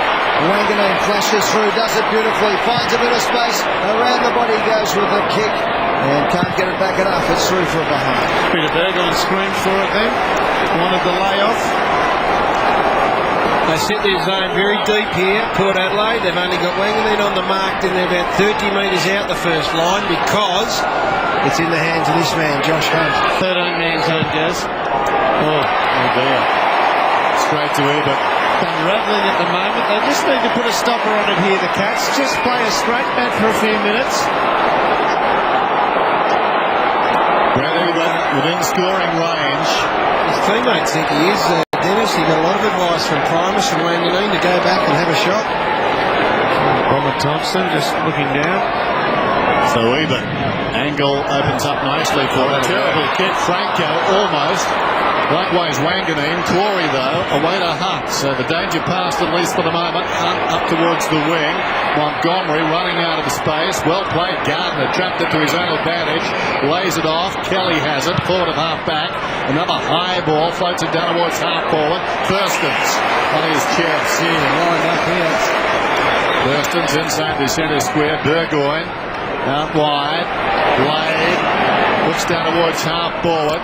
Puts it into the path of White. Up he goes, and that's a good grab under duress. White about 60 metres from goal. Told to play on. Kicks it very high to full forward. Treadray at the back of the queue. Stopped in front by Harley. Flicks it out to Kelly. Kelly gains about 30 metres on the bounce around the boundary and puts it across. Even that Kelly kick then, self-induced pressure. He had that teammate, I think it was Rook, wasn't it, about 30 metres ahead of him? Yep. Could have just chipped it to him, but self-induced pressure, just went for the boundary, scuffed it forward. So here we go. The game is in the balance here at Amy Stadium early in the third term. Port Adelaide with the first goal of the quarter. 10 points up to Nace. Now, we read the fight of the boundary line throwing there, Chambers. Very well done. But Primus gets a chance to reload here. The free kick. Corns plays on from 50, the flying shot. Boys, I was watching the bench there. Did anyone see why? Look, I think Kane Tenace is the man that's gone out to play on Kane Corns in this second half. And just a bit of attention off the footy here. He's trying to get on to Kelly. Tenace is trying to get with Corns. Port Adelaide starting to lift now. Burgoyne has a bounce, bit of space, kick inside 50, over the head of Ebert. Can he get back onto his left foot? Swings around, he does. He left them in his wake. Good smother though by Gardner. Callum put his body on the line. It spills to Chapman. Now the rebound for Geelong. Not much on offer. Has to be a good kick. Up in the direction there of Playfair. He was pushed underneath the ball. Put out of business. Picked up eventually by Thurston from the handball from Wilson. Up the line he goes. Good kick. Good mark. Montgomery. Montgomery inside 50 with a kick. Cats have got the sit though. Great play by Rook. Dispossessed his man. Now he handballs off. Good play to Enright. From defensive 50. A chance now as Playfair marks in the centre of the ground. Plays on straight away. Kingsley's got away. The kick isn't good enough though. Didn't find either Ottens or Kingsley at the back of the pack. And it's picked up by Bishop. And he runs away from Brad Ottens. First inside 50 since the 24-minute mark of this second term for the Cats. And barely did they get it in. 3 metres, and I'd suggest. Corns a very good mark. Comes to the middle. Cochrane. The overlap provided by Burgoyne goes inside the 50 yet again, happening plenty of times at this end of the ground. And now the kick is going to White in front. Paid it over the shoulder. Alarm bells are sounding now for the Cats. Few free kicks there. Burgoyne and Kane Corns through the middle of the ground are starting to cause some pain for Geelong. I must admit I was looking at something else, doing the free kick there on Damon White. Yeah, after the spoil, the right hand came across a bit high and then it hooked onto the chin. Pulled him sideways by that chin. Inside 50s in this term, 7-1 Port's way. He tugs it left off hands across the line, but Port Adelaide increased their lead. They lead now by 11 points. The margin was 3 points at quarter time. Geelong's way, 3 points at half time. Port's way. Since the 24-minute mark of the second quarter disposals, this is all Port's way. 45-09, marks 11-1, inside 50s 10-1, goals 3-zip, all Port's way since the 24-minute mark of the second term. At that stage, Geelong led by 9 points. And now trail by 11. Kingsley gets the thump away.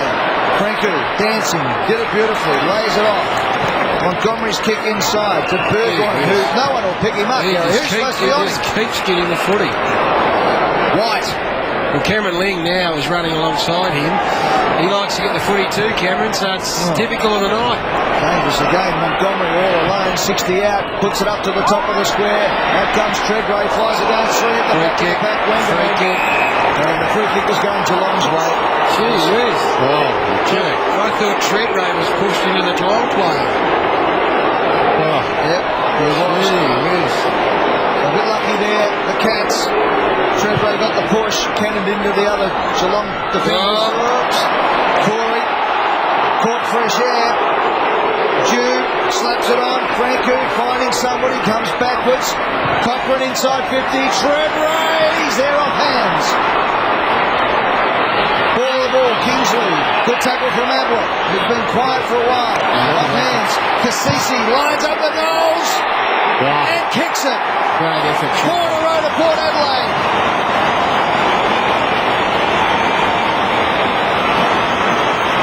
Just look at the Treadray effort here, Durham. I know you can get caught up on a bloke but he's turned this game on its head, Warren Treadway. Make no mistake, this is a free kick first of all. It wasn't paid, okay, you cop that. What you want to see then is not some sulking, but just a genuine effort. And have a look at this from Treadway right here. Tries the shepherd, ball comes to ground, and then he's good enough just to get his body in, left hand out. That is an assist. Nice finish too by Don Cassisi, averaging 15 possessions a game this season with a high of 17 against Brisbane round 2. So a model of consistency. Primus got it down to Burgoyne. Kingsley taken down by Adelaide. Chance. Good tackle, wrapped him up, Michael. And still Ottens is anchored to the Geelong full forward goal square and exposes Chambers to the mauling tactics of Primus. Margin out to 17 points. Primus wants this one forward. Kelly, a little hesitant, shows desperation with his second attempt. Tenace, nicely worked on the wing. Interesting kick, bounces the ball to Kelly, gets away from Montgomery, well played. Searching kick inside the forward 50. Kingsley looking for a free. Nothing doing. Wakeland working behind in the back pocket, needs to be precise. Montgomery from behind did well, gave a contest. Chapman advances to the ball slowly, eventually deflected it with his boot across the Gardner. Well tackled by Wilson. In goes Corns over the top. Kelly, Wilson falls on top of him.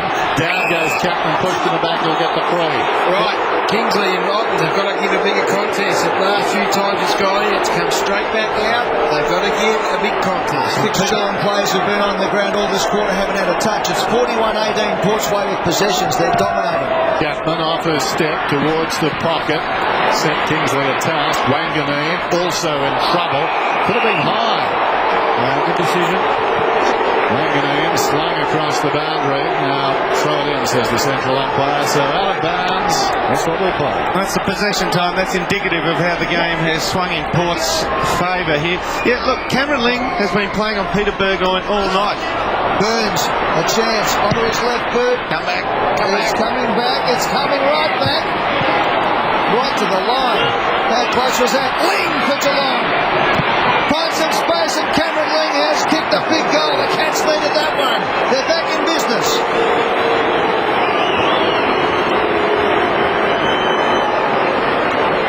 Well, just a second ago, call that Burgoyne is responsible for Cameron Ling. Yeah, well done there. Bringing it back in, the young fella. And just watch here. He just doesn't stick the tackle when it comes through to Cameron Ling.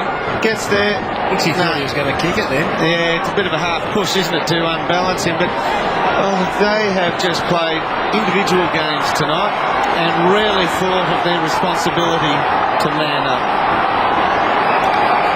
Much needed goal stops the rot after 4 consecutive goals to Port.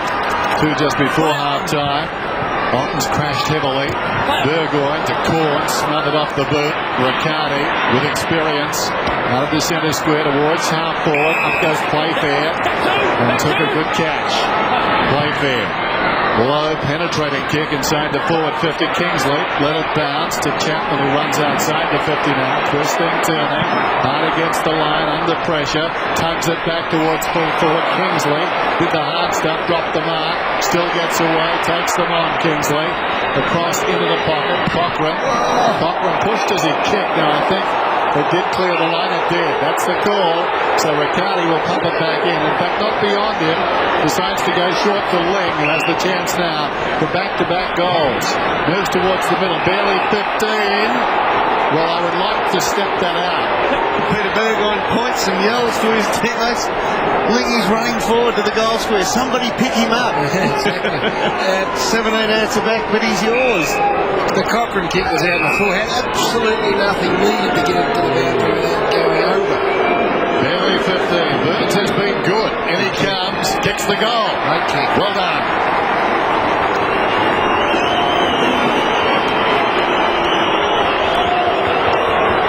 He's been a fine young Shannon Burns. He's actually won the ball contested situation quite well for the Cats this year. Runs through play. Let's have a look at this. Does it flick the tape? Oh, do we need Cyclops? Oh, it's out. Only needs a thread hanging over that line, mate. We'll go back to the back of it. I'm not so sure. A lot of it. fight back. We're back to a 5-point ball game. The Cats have got the last two through Ling and Burns. Centre break, Cameron Ling imposing himself on this quarter now in the last few minutes. With a strong mark taken by Wakeland. Scarlett's gone to Treadray too at the other end of the ground. I talked about the disposals before. The last 4 minutes has been 12-3 to Geelong, 2 inside 50s and 2 goals, all Geelong's way. The pendulum swinging back towards the boys from School Stadium. 11 minutes to go in the term. Burgoyne. Oh dear. Montgomery. Now they're all up the middle. But Burgoyne goes wider still out to Wakeland. Now, have a look at this. Primus is 50 metres clear on centre wing, all on his own. It's closed down. Good play by Geelong. They got back in numbers. There's nothing to go to, so he has to hold it up. Brad Ottens is standing the mark. He just ducked back as the loose man in the ruck. Primus's kick is a good one to Wanganui. Oh, there's room out this side for Warren Treadray. He can get up and swing onto this right foot. Ebert's the man who leads there, Dermot. Yep. Leads quick, Ebert. Treadray goes a kick further back. He's got away Ebert again, and so too Primus. Now Warren. Now Warren Treadray. Kick from Primus, half volley. Not quite right. Scarlett's had a dirty night. He knocks it out. Riccardi kept his head. Got the ball out. But Corey, the look-away handball. Needed to hit the target. It didn't. Hunt had to go and get it. Good play by Riccardi. Now he needs a good finish because there's not much on up forward. He has to carry the ball. Does it well. Opens it up now for Burns. It stayed in the air a long time. Burns with good composure. Got it going to Corey. Corey's kicked forward. He split the difference and found his man. That was good play. Playfair has it. 75 out. Wants to kick it long. He puts it high in the air. It's over the head of Kingsley. And he was all out of sorts there. Needed to go to the front of the square. The mark's been taken by Bishop. In the meantime, Dr. Peter Larkins. Oh, yeah, just mentioning Matty Primus. He's so mobile this quarter. We should make a note that he's not wearing the brace this quarter. It's a defining moment in his return. Probably the confidence has come up, and he just hasn't got the big knee brace on now. Wanganui to Kingsley, and now Cochrane runs beyond the wing. Little chip inside the forward 50, and Franco gets on the end of it. Cochrane's been all right tonight. He's more renowned as a run-with defensive type of player, but what he's done very well tonight is when they've got possession of the footy, he works super hard to get on the end of it. He's put it inside 50 on 6 occasions, which is a very good return. Good kick. Oh, would have hit Warren anyway if it had missed Franco. Franco tucks it to the left. Correct me then? I don't know. What is the correct word? Franco or Franco? Franco. Franco. Well, I don't like doing that to you, yes. I don't like doing I only it. get it right. Dictator it is. Franco, get it right. Okay. Sit in the corner. Ball comes outside the defensive 50 well and truly from Hunt, as you'd expect. Ottens, Ling, looping hand pass over the top. He's been lively. Burns. Kingsley got him that time. Took him down. Spills to Milburn. Looks to the middle. Marked by Bartell. Wanted to go. Well done by Lowe to apply some pressure. Tenace bounces through midfield. Has a bounce. Goes towards half forward. Sets it up into space. Kingsley comes out.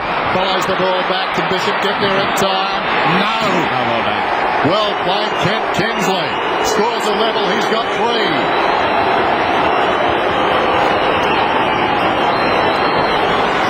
Just seems Gaz like he's got enough body mass to worry key position players, and couple that with his pace, and he can turn around very quickly. He's got a bit of a hole here. And at the start, fends him off. Quick change of direction. He's pretty fleet of foot for a bloke around 190 plus. He's having a good year.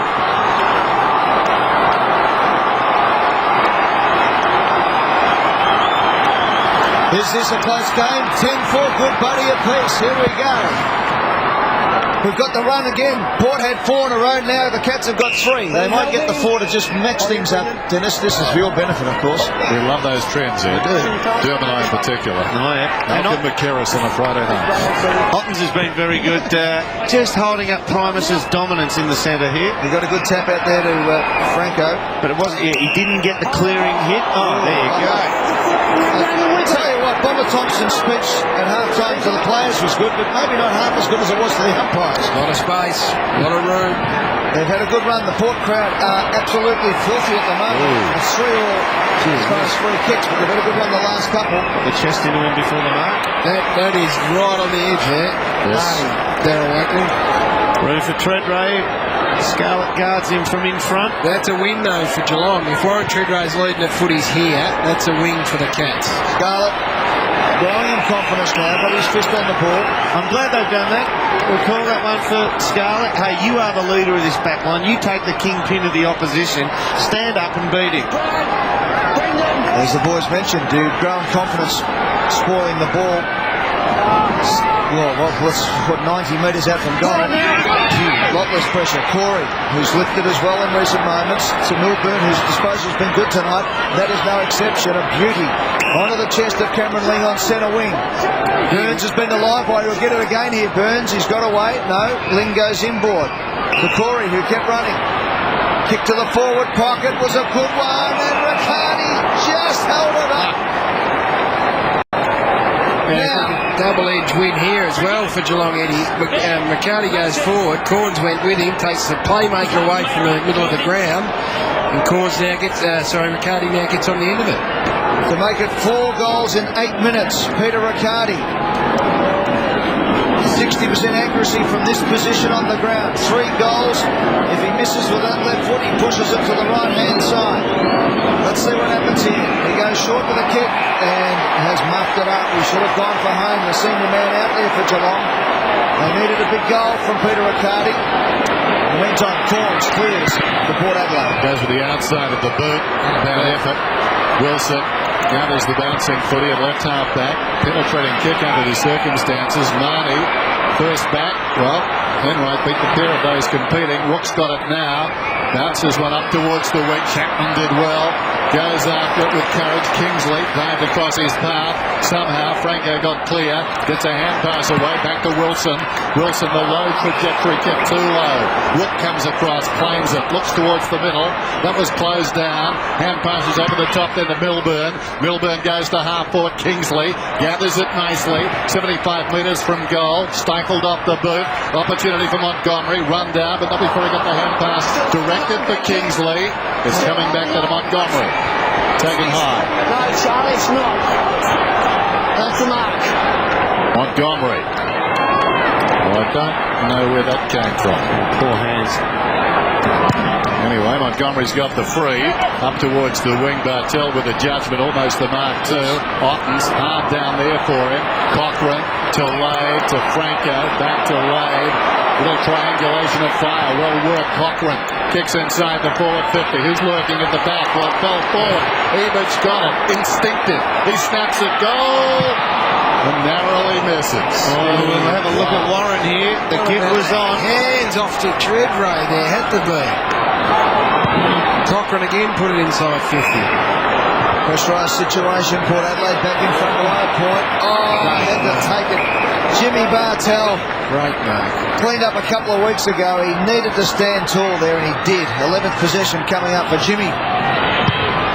Got his then. He got his, Jimmy. Up towards Kingsley off hands. Chapman's been lively. Inside 50, the kick goes. Riccardi this time takes the mark and will go back and take his kick. And I would hazard to guess he will not lay this one off. 55 metres out. It will be 40 metres by the time he takes his kick directly in front to put Geelong back in front for the first time since the 29-minute mark of the second term. Look at the experience here. 264th game. Knows where the ball's dropping to. Just keeps Corns away with it with a legitimate little sideways nudge. Peter Riccardi for his 271st goal in his career. And the Cats are back in front at Amy Stadium. A super effort by Geelong, because it did look for the first time like one side had got the upper hand in Port Adelaide straight after half time.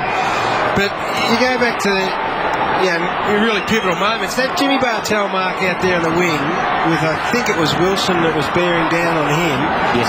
That is one of the super bits of play in this game so far, because of where it was and the timing the match. The The Cats have been at the last 4 goals, approaching three-quarter time. 70 plays 65 on Friday Night Football. Ottens only as far as Franco, who's wrestled down by Kelly. What a bounce. Look at Darren Milburn here.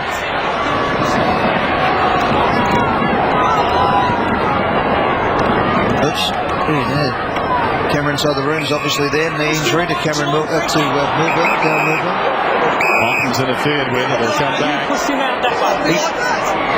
Definitely has had an effect in the middle of the ground here, Brad Ottens, from going in there. The thing you'd ask now, as a Cat supporter, can he ruck out the rest of this game? Because clearly Chambers has been, well, they've liked Chambers being in there, Port Adelaide. Can Ottens ruck the rest of this match? Ottens kicks inside the forward 50. Playfair, fingertips to it, couldn't hang on, fell over the top Cochrane. In there Wilson. Ablett cleverly. Chapman deep in the pocket, pulls it back. Not a bad effort. Just missed. Lane coming off, Primus coming back on. Yeah, they're going to double team him. They're going to really try and work over Brad Ottens here. Boys, the trend's continuing. The last 14 minutes, the stats have all been Geelong. 6 clearances, 9 to 3 inside 50s, 4 goals to 0. Been a big 14 minutes after Port have dominated for a similar period of time early in the game. And that man has been one of the best on ground tonight. He's done a lot of hard things. He's cleaned a few players up. He's kicked a couple of goals. Paul Chapman. And he's locked that one in. His main function several years ago was to get Gary Ablett Jr. to training on time. He's become a little bit more valuable than that these days. Boy from Pasco Bowes had 15 stats tonight. Ottens took the ball out. Now he got it over to that man Chapman again. Just as you wrap him up there. Let you down. Wilson kicks up the line looking for Treadway. Was he being held? Port fans thought so. Umpire didn't. Good play by Scarlett. Took him out of the contest. Put the handball away. Corey slipped the tackle. Did it well. Found some space. Now he looks up. He gets a lead from Gary Ablett. Punched away from him. Ablett goes again. He's been good with his little soccer skills so far. Nudges it inside 50. It's still a contest. The Cats have got it. Tenace bends it around. Tenace has kicked a magnificent point.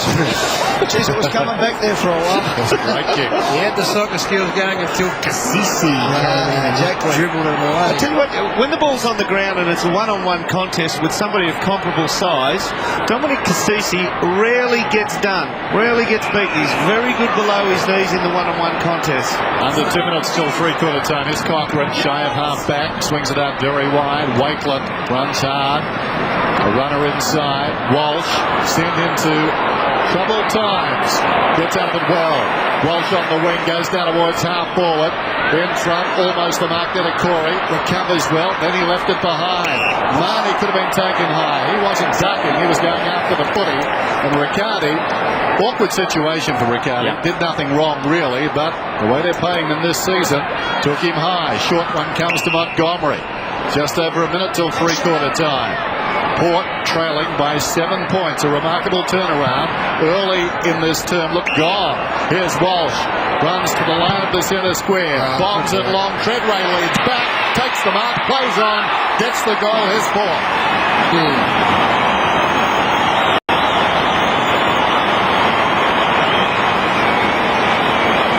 I watched all of that. I was just watching Treadway and Scarlett, and he was patient. Look, patient, doesn't go too early. Then he realised that he was going to go over their head. Spotted it early, didn't he? Turned him around, and there's not much you can do from a defender's point of view. It's just, that was just really smart. You don't just drop your head and complain you didn't get the footy. You work back to the goal square. The Cats will be kicking themselves. They had it inside their forward 50. It rebounded out, and Ryan Treadway's made them pay. Treadway is the red time specialist tonight. He kicked 2 in time on in the second term, and now he's got another one, and we're back to a point the difference.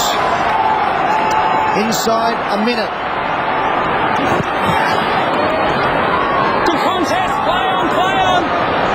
Kelly over the top, holds it in. We'll have a bounce. Even that one there. Otten's got a clear hand over the top of Primus then, so the ball's held in. There's a danger here for the last few seconds. Play on, Good at each battle. other. Thank you. Not getting home. gets the free kick.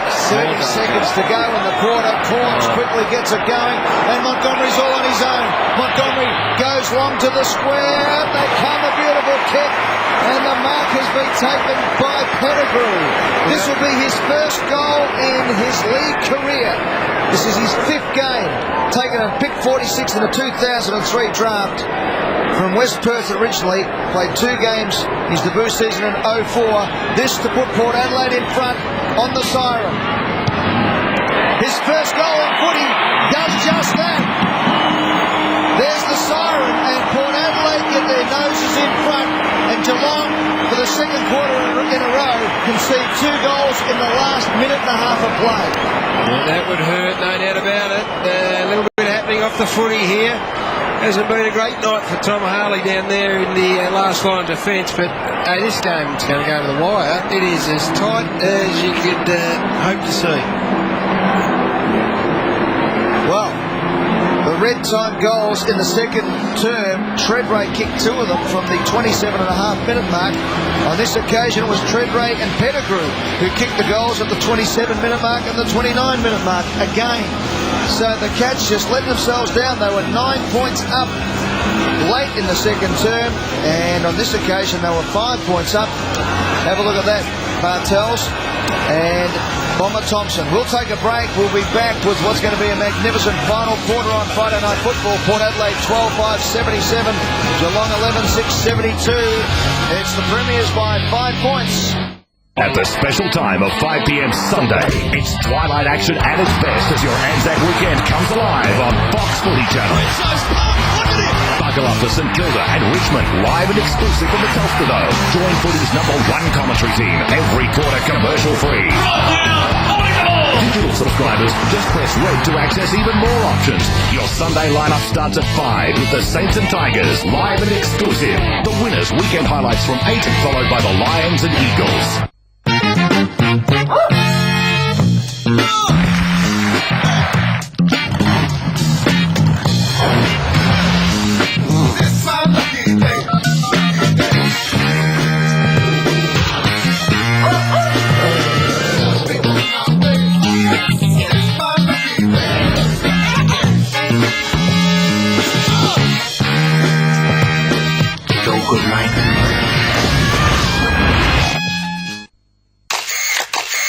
Go Harvey Norman for digital photo printing at a low 33 cents for 6x4 photos.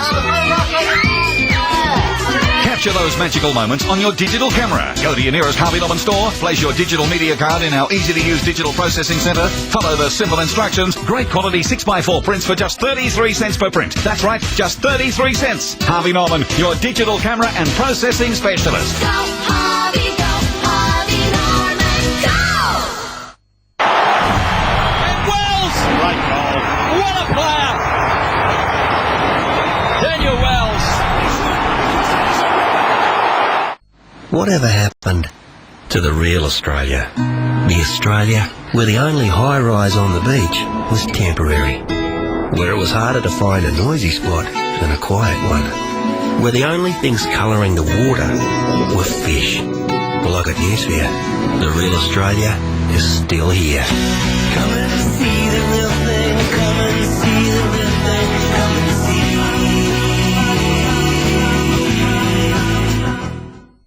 The long weekend is the perfect time to get into that big project around the home. Pack of 4 energy-saving globes, a hot $9.98. GMC compound miter saw, a sharp $49.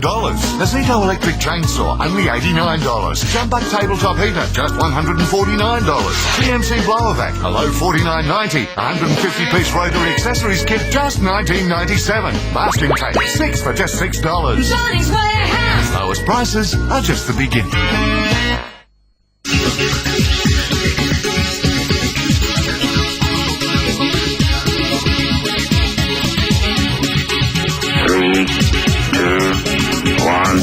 They were children of the .com revolution who went from dropouts to billionaires. The universe of Sergey Brin and Larry Page.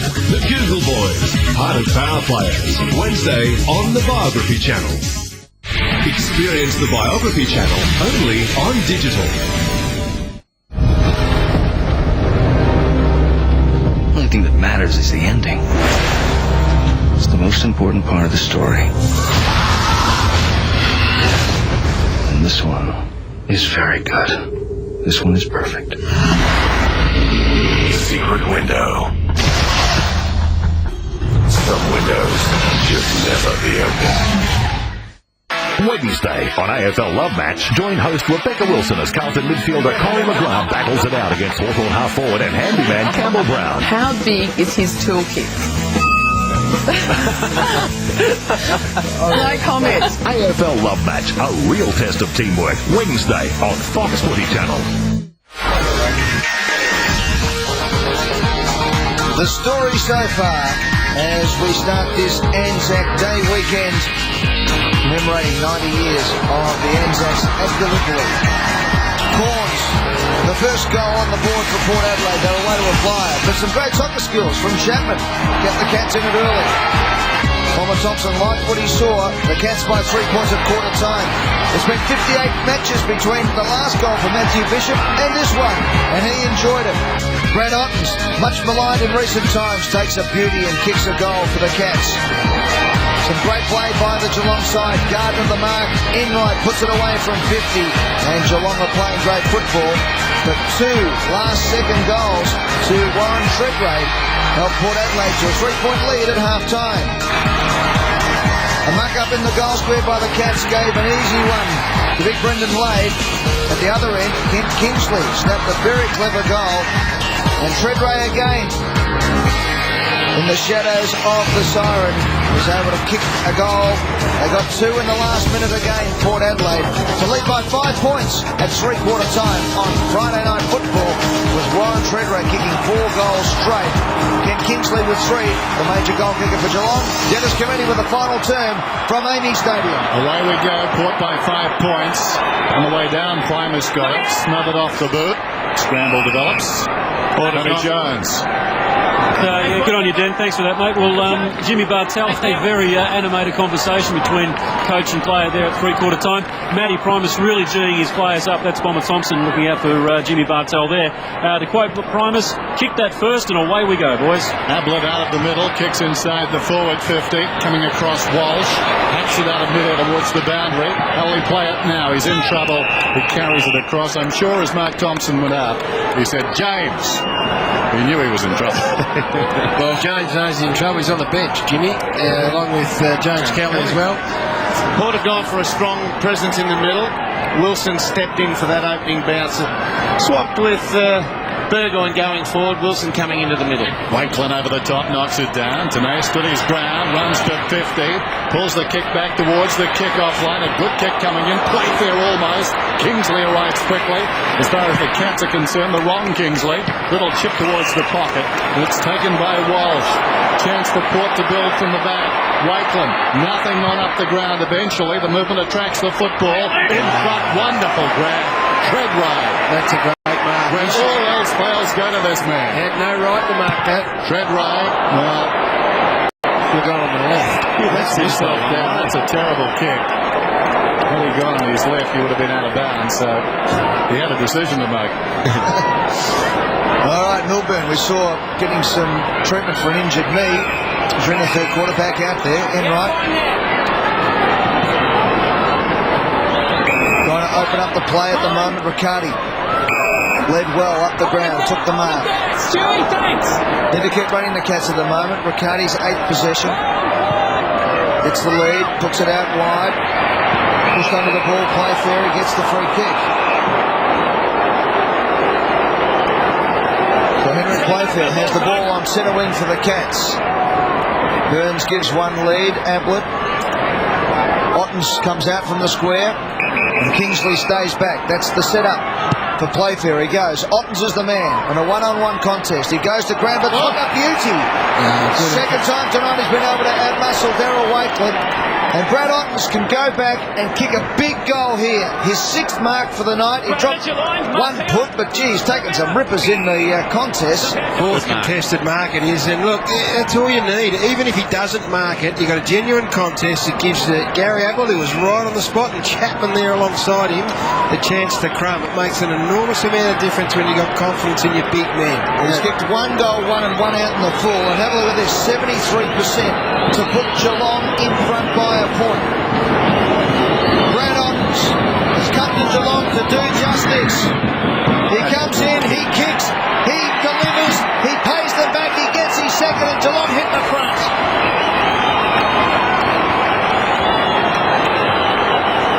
Well, that's a very, very fine effort from Brad Ottens. He's had quite a bit of the footy, but that's not all that important for mine. I'd rather see him contesting like this, marking him if you can, that's a bonus, but providing a genuine strong contest against genuinely good opposition in Darryl Wakeland.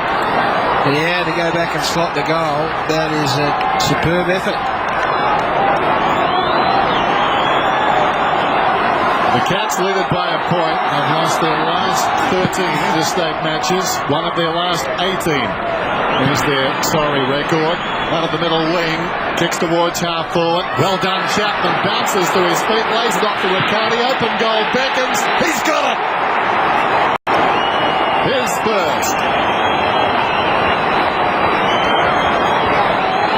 Well, he's not going to figure big on the stat sheet in this last quarter, but I would argue the fact that Paul Chambers here is the most important person on the ground for Geelong.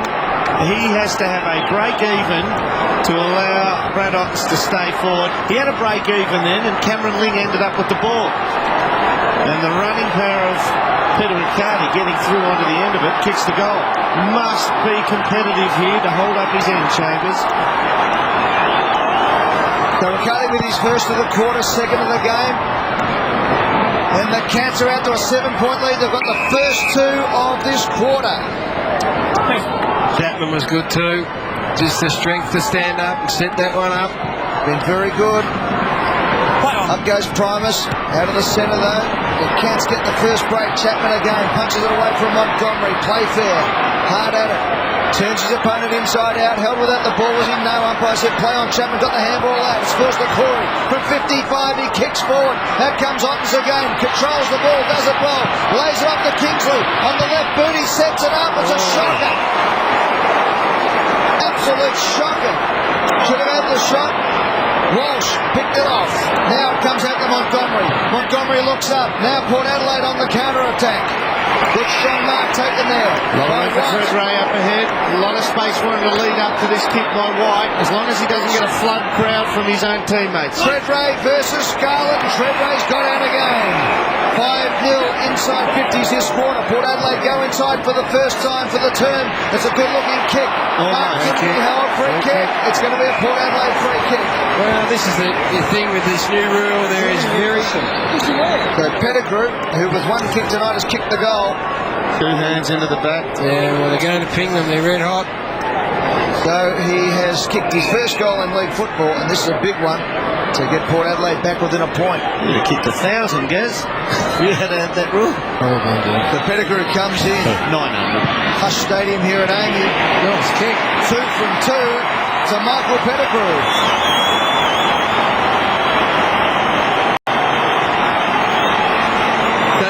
Deal about this boy, but I'll tell you one thing he can do, Dermot. He is a very nice kick of the football.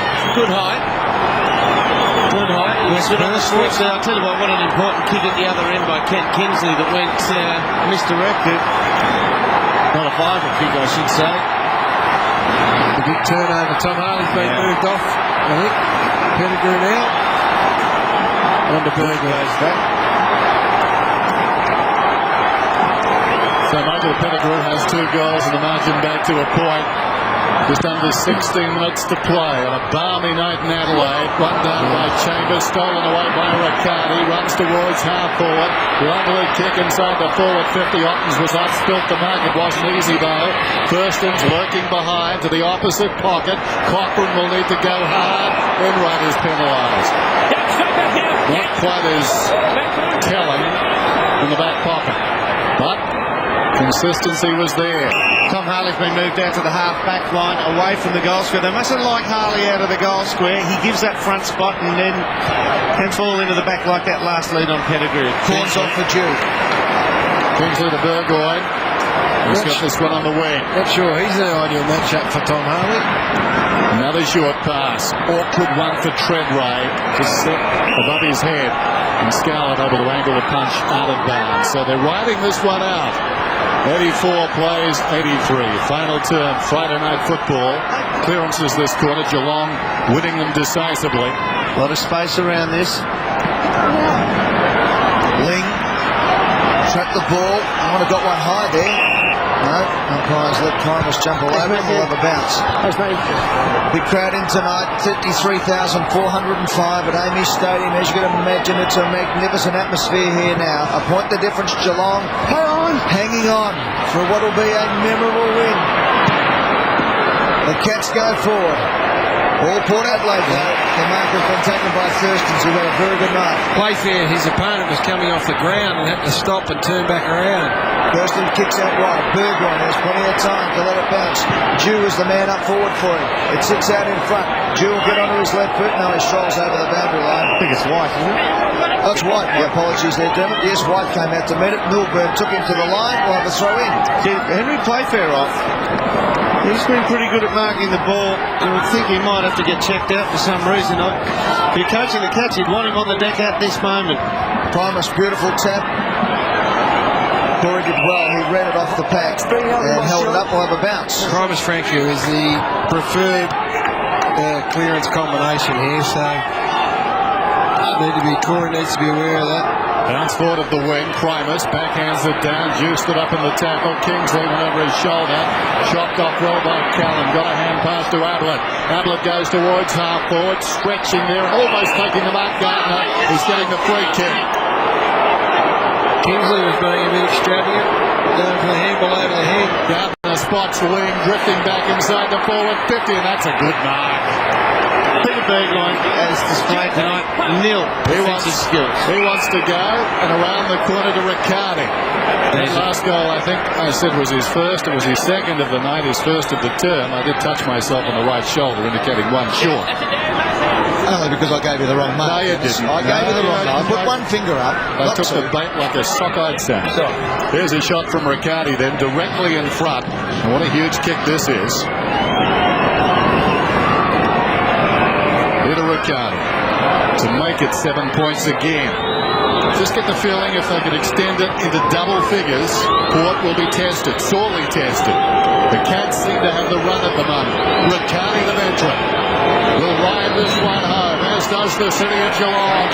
He puts it through. We're back to 7 points the difference. He's got 3. Cameron Ling sneaked forward to the ball again and just got the chip around the corner to Peter Riccardi. But Peter Burgoyne, we know he's a brilliant forward-running player. Now, watch if you can see Burgoyne, he's just gone out of frame there. That's his man. And he's still not in the shot. He runs past his man there, thinking, well, I'll try and guard somebody else's man then. And gets to neither. He's a great player running forward, but he has nil defensive skills tonight. So the Cats kick back out to a 7-point lead. Under 13 minutes left in the final term. It's a cauldron here at Amy Stadium now. The kick out of the pack from Kingsley. Out wide, Primus made some good room. Always running in and out of trouble. Got it away. Now, big chance up forward. White comes out. Couldn't quite hold the mark. Good tackle from Kingsley. White again goes hard at it. Milburn locks him up. Underneath it all there was Callan. Dr. Peter Larkins on the boundary line. Yeah, Henry Playfair just had massage work on cramping in the calf bed. He brought himself off the ground and offered a critical moment, but let's hope that doesn't keep him bothering the rest of the quarter. He should be back. You saw Kelly come along for Corey as well on that boundary line. Ablett got it out. Kelly straight on the ground. Magnificent smother came from Kingsley. It's Bills now for Walsh. Walsh inside 50, chips it up. Ebert's got it. And Ebert will line up 40 metres out directly in front. Poor old Tom Harley has been moved on to him now and could not chase him on the lead, the explosive lead again. He just strikes us, Gaz, that Tom Harley's a bloke who needs to be in motion. That's why he's a half back. He hasn't had his greatest night. He should go to White, I'd reckon, and Milburn maybe to come on to this fella. But anyway, this is a very important kick, obviously. He kicked 1 goal, 1 tonight. Ebert Abbott comes in. Magnificent kick. Right through the middle. It's a point the difference again at Amy Stadium. His second. Well, he's been a fantastic player. Now, he will continue to do so, Tom Harley. But it ain't his night, guys. He got knocked absolutely poleaxed last week and was out cold and carried off. So maybe he's just been off 5%. Yep. Great smother there. That is a sensational smother by Adam Kingsley, which sets up this goal from Ebert. You just get the feeling it's not going to get out any further than 10 points, is it, this match? We're getting spoiled on Friday Night Football. A point the difference. Rucks go at it again. Chambers up very high. Slaps it wide. Taken by Enright. Hurried kick inside the forward 50. Montgomery left it behind. Chapman picks it up. Runs outside the 50. Riccardi. Will it be number 4? Number 4 for Riccardi. Not quite. Behind. Let's go down to Tony Jones. Well, Dan, there's still plenty of football, of course, but historians will be delving through the books to see whether any team has ever figured in a draw 2 weeks in a row. Good point. Dew to bring it in. 2 points the difference. Dew off his step. Up the middle. Kingsley's got it. In the hands of Stewie Dew at full back, they exposed the short player Geelong, knowing that Stewie could hit a target 75 metres out. Cochran back to Dew. Awkward one for the left footer. Still he goes. Crashes his way through and he's away. Dew kicks beyond half forward. He was inspired by himself. And Callum gets back to take the mark. Stewie didn't really look there. Callum. Short one. Ablett will need to go. Spilt the mark. Has a problem. Knocks it forward. Walsh slides in. Did well. Burns has got him. Walsh gets the handball away. Taken by Kingsley. Kingsley pulls it back towards the middle. Big packet. The drop fisted away from the man behind Corey. Charging through Hunt. Gets a hand pass to Ling. Ling runs up to centre half back. Pinpoints it to the middle. Chapman flirted with the idea of going. Now he settles. What sure hands by Joshua Hunt then. One take, one grab and a clearance results. Big numbers back, Port Adelaide. Chapman taking plenty of time. We'll go for distance. High ball inside the forward 50. One-out contest. Wakeland played it well. Earns the free kick. Bartel comes on for the first time in this final quarter. Wanganeen takes it out wide. The mark taken by Kingsley. He's had a great mark tonight, particularly that smother. Corns back on. Cochrane comes to the bench for Port Adelaide. So Corns is going to go into Riccardi. Kingsley's kick up the line, looking for Treadray. That's a classic mark. It looks simple, describe it simply, but it is a classic mark. Gets it going straight away. Does Warren Treadray. White was the big flyer. Milburn off the hands of the pack to Corey. Corey from half back. Kick. It stays in here a long time off hands. Ablett had it and spent it and got up again, got the handball going.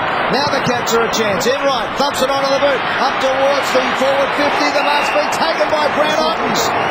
Now Brad Ottens can go back and kick the goal. There's an empty goal square there. He can absolutely get the distance here.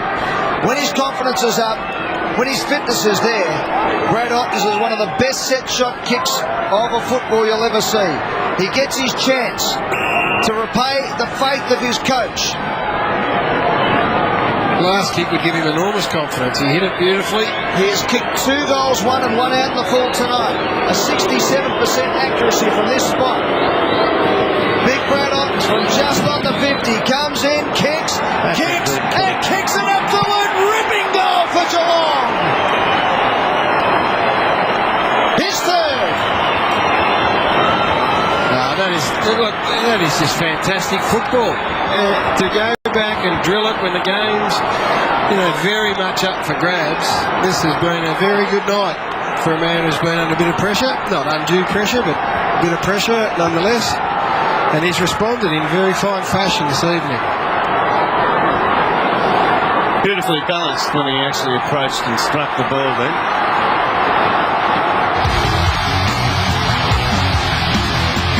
Next Friday night, hopefully, another big game. The standard is high. Next week, the Blues and the Hawks on the Telstra Dome. But first things first, 8.5 minutes to go in this one. 97-89, Port done with. I doubt it on the strength of what we've seen tonight. Tied up as Kingsley by Bartel. This is getting into double chance territory for Port Adelaide if they drop this game. I mean, Geelong have been terrific, but how desperate are they? Got him in the face, Port. How they call that? It's Chambers, it's going to Wade. Wade to send his side forward. Old Corey's gone on to even. Not a natural defender, Corey. Saw the free kick there several times in this term. Geelong out to 7 points. Now it's 8. Every time Port responded with a goal. Long kick inside the forward 50. Corey falling to the ground, fed it out well. Taken away by Burns. Kicks it up towards midfield. Chambers well done some. Gets the hand pass out wide. Hunt's got it now on the run. Pops it wide to Gardner. Cats on the advance towards half forward. Brilliantly picked up Kingsley. Hand pass not so good. Charging in there. Bartel down he went. Ablett slips a tackle. Runs inside the 50. This for 15 points. Oh, Michael Wilson. What an error by Michael Wilson then. Usually such a strong tackler and a good decision maker. Charged at Gary Ablett then and let him get goal side of him. Just sidestepped him too easily. For the margin, 9 points. Primus out here with Shannon Burns. Now that is a mismatch of enormous proportions. Chambers comes over to him, which means they must have a loose one somewhere, Port Adelaide.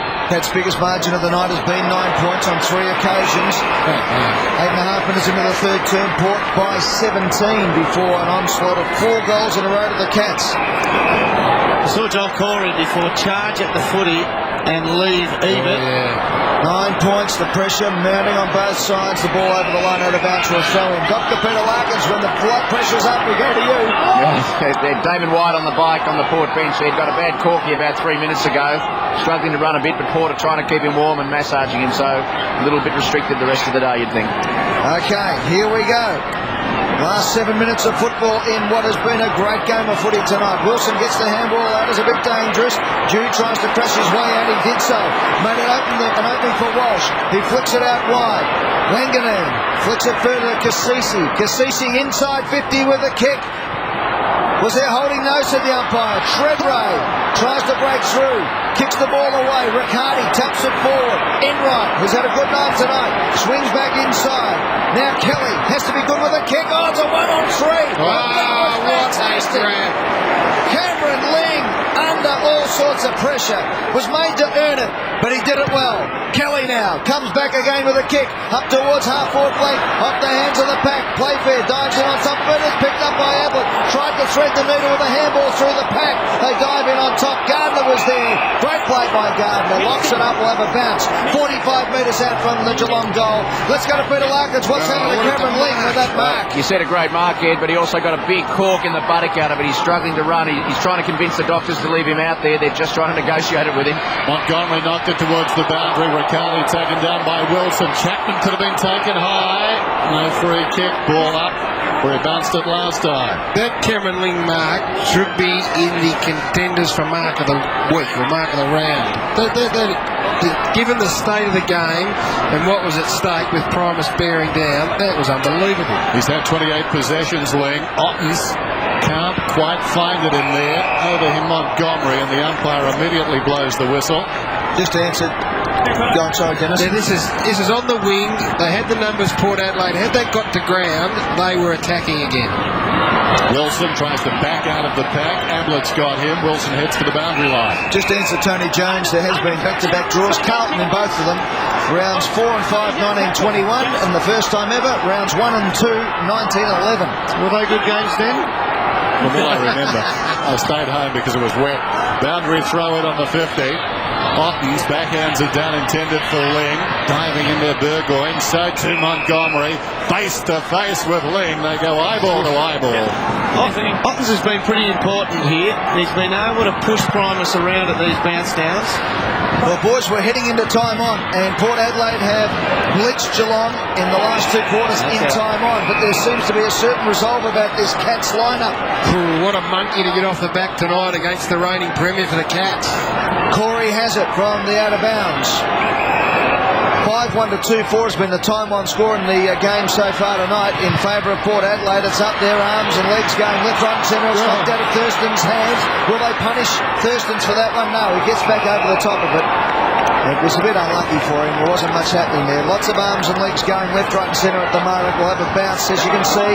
The goal square for Geelong just behind, 15 metres out. It's the Cats by 9 points. 4.5 minutes, players go down. Otten's got it down. Riccardi's kick hit Otten's in the mush. They dive in. Cassisi's there. Picked up by Bishop. Tucks the ball under his arm. Was pushing his luck a bit. Jew, though, clears the kick. It was an ordinary kick from Jew on that occasion. Lade made it look better than it was. Wilson under pressure. Lade goes again for Port Adelaide. Now spills to Corey. He kicks long to the square. It's over the head of Ottens. Now Wakeland can run away. Can he? Good play by Kingsley. Pushed him out of bounds. Then took the ball to the line and held it in. That was great play by Kent Kingsley. We'll have a throw in. About 55 metres round from the Geelong goal. Port Adelaide 89, Geelong 98. The Cats by 9. Inside 4 minutes. Amazing stuff. Pressure's been great from Geelong this last few minutes. Port just can't run the lines at the moment. Kingsley snaps back towards full forward. It won't be marked. It runs away from Pettigrew. He tracks it towards the back pocket. Who's on up the ground? Pettigrew saw nobody, and as a result thought he had to run it out. Spills it across the boundary, and Rook tells him all about it. That is such an important point you make, that they haven't been able to run the lines here, whereas the Cats have. They had Bartels taking a breather almost through punishment when Bomber Thompson took him off, and Kelly had a breather. He's come on now. He's run out this quarter strong. Great luxury. Tossed in just outside the 50. Thurstons goes up, backhands it down. Walsh is there, flicks it back. Burgoyne hacks it out of mid-air. Ball to be won here. Big ball to Gardner. Comes away with Williams. Malamani across the boot. Back comes Hunt. Gets a hand pass to Bartel. Bartel is forward of the wing. Sets it up. Can Port hold here? Offhands it, forced to the side of the pack. Ablett comes in. Great desperation from Pettigrew. And passes to Wilson. Wilson gets onto it. Torben sends it up towards the wing. Scarlett missed the mark. Clashing in Milburn. Taken down by Treadway. In goes Marnie. Gets a hand pass away to Ebert. 10th for Port now. On the move. Lade runs to the 50 and stops. He could kick this. He's a monster kick. Line it up, Brendan Lade. He doesn't think so. That'll full Port. Why not? Why not go to the chair? What about the work rate and ability to push yourself when the game's in the balance? Treadway was up there on the wing moments ago. Good composure by Ebert too to pick out Lade forward of play. When he's on, very few players dominate football like this man. Oh, what a game we got after this next 5 or 6 seconds. Oh, it's been a great game so far anyway. Well, they're very rare, aren't they? Players who almost seem like Miniman's boys when they're on song, and this guy is all of that. Going at number 5 right here, Warren Treadway, 2-5 last week, 5 goals tonight. It's back on at Amy Stadium.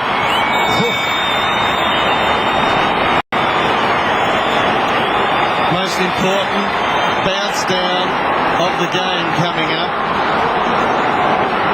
This is just a terrific, as you said, Dermot, that is a lovely kick. This is a good decision too, though, by Lade. He could have played on, he would have been forced onto his left foot. He went back, saw the Treadway had Matty Scarlett he was goal side.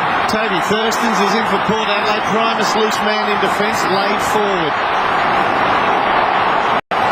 The leaders changed 11 times in this epic battle at Amy's Stadium. 26 minutes gone. The Cats at the front at the 3-minute and 22nd mark of this term. They've held it for 23 minutes. Can they hang on for the last 2 minutes and 38 seconds? Up they go. Franku tries to get it out. Bartel for Geelong. Picked up by Ablett. Finds some space. It's cut down though. Hard in there at the moment. It spills to Kelly. Looks out wide to Corey. Corey kicks. He shins it forward off the shin of his leg there. Here's a chance now for Port Adelaide to hold it up. And the Cats will take the clock ticking down. Look at this. Head clash here. Clash of heads.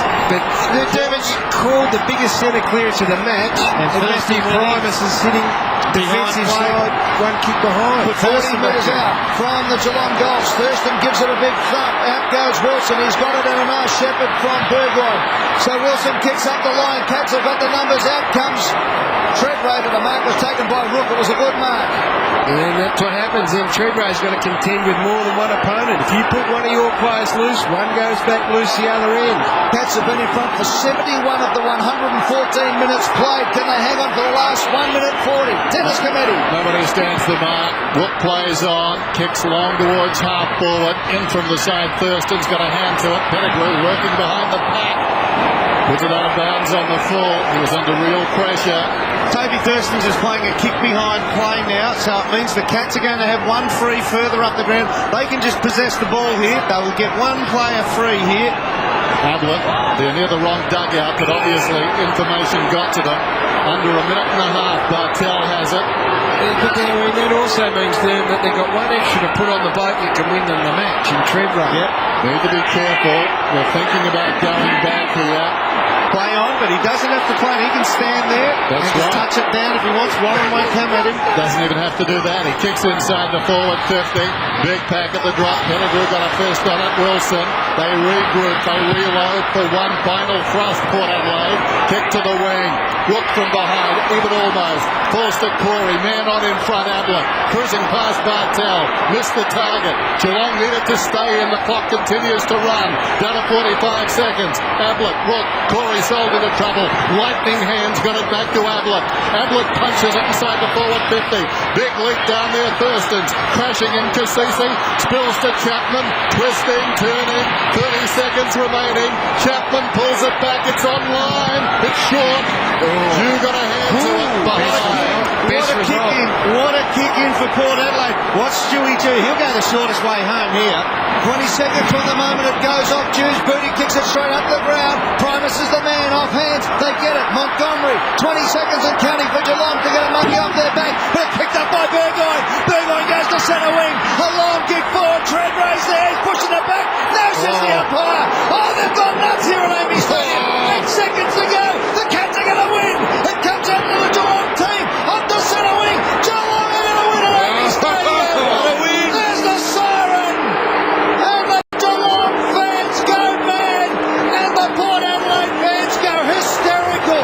Where was the free kick? The Warren Treadray there screaming. He kicked 5. He would have lined up 40 metres out. It doesn't matter. Geelong have finally broken their interstate hoodoo and have won here at Amy Stadium in an absolute thriller. 15-9, 99. They've defeated Port Adelaide by 4 points. 15-5, 95. The umpires are getting hooted off the ground here at Amy Stadium. Some Cats fans are happy with the result, no doubt about that. Let's go down to Tony Jones, who's with the man and one of the men of the moment. He certainly is. Yeah, certainly is, Brad. Well, congratulations, mate, because if anyone deserved to throw a monkey off the back, you did. Yeah, thanks a lot, Tony. It's just great to get a win over here. And, yeah, bloody right. It's brilliant. And also, you get the monkey off the back in terms of, you know, the horrendous interstate record for this club. Yeah, that's right. We came over here knowing that Port Adelaide had the best start of the year. We knew that if we took it up to them like we did last week, we'd be in with a great chance to put under pressure tonight. And yeah, it's fantastic to come right over the win.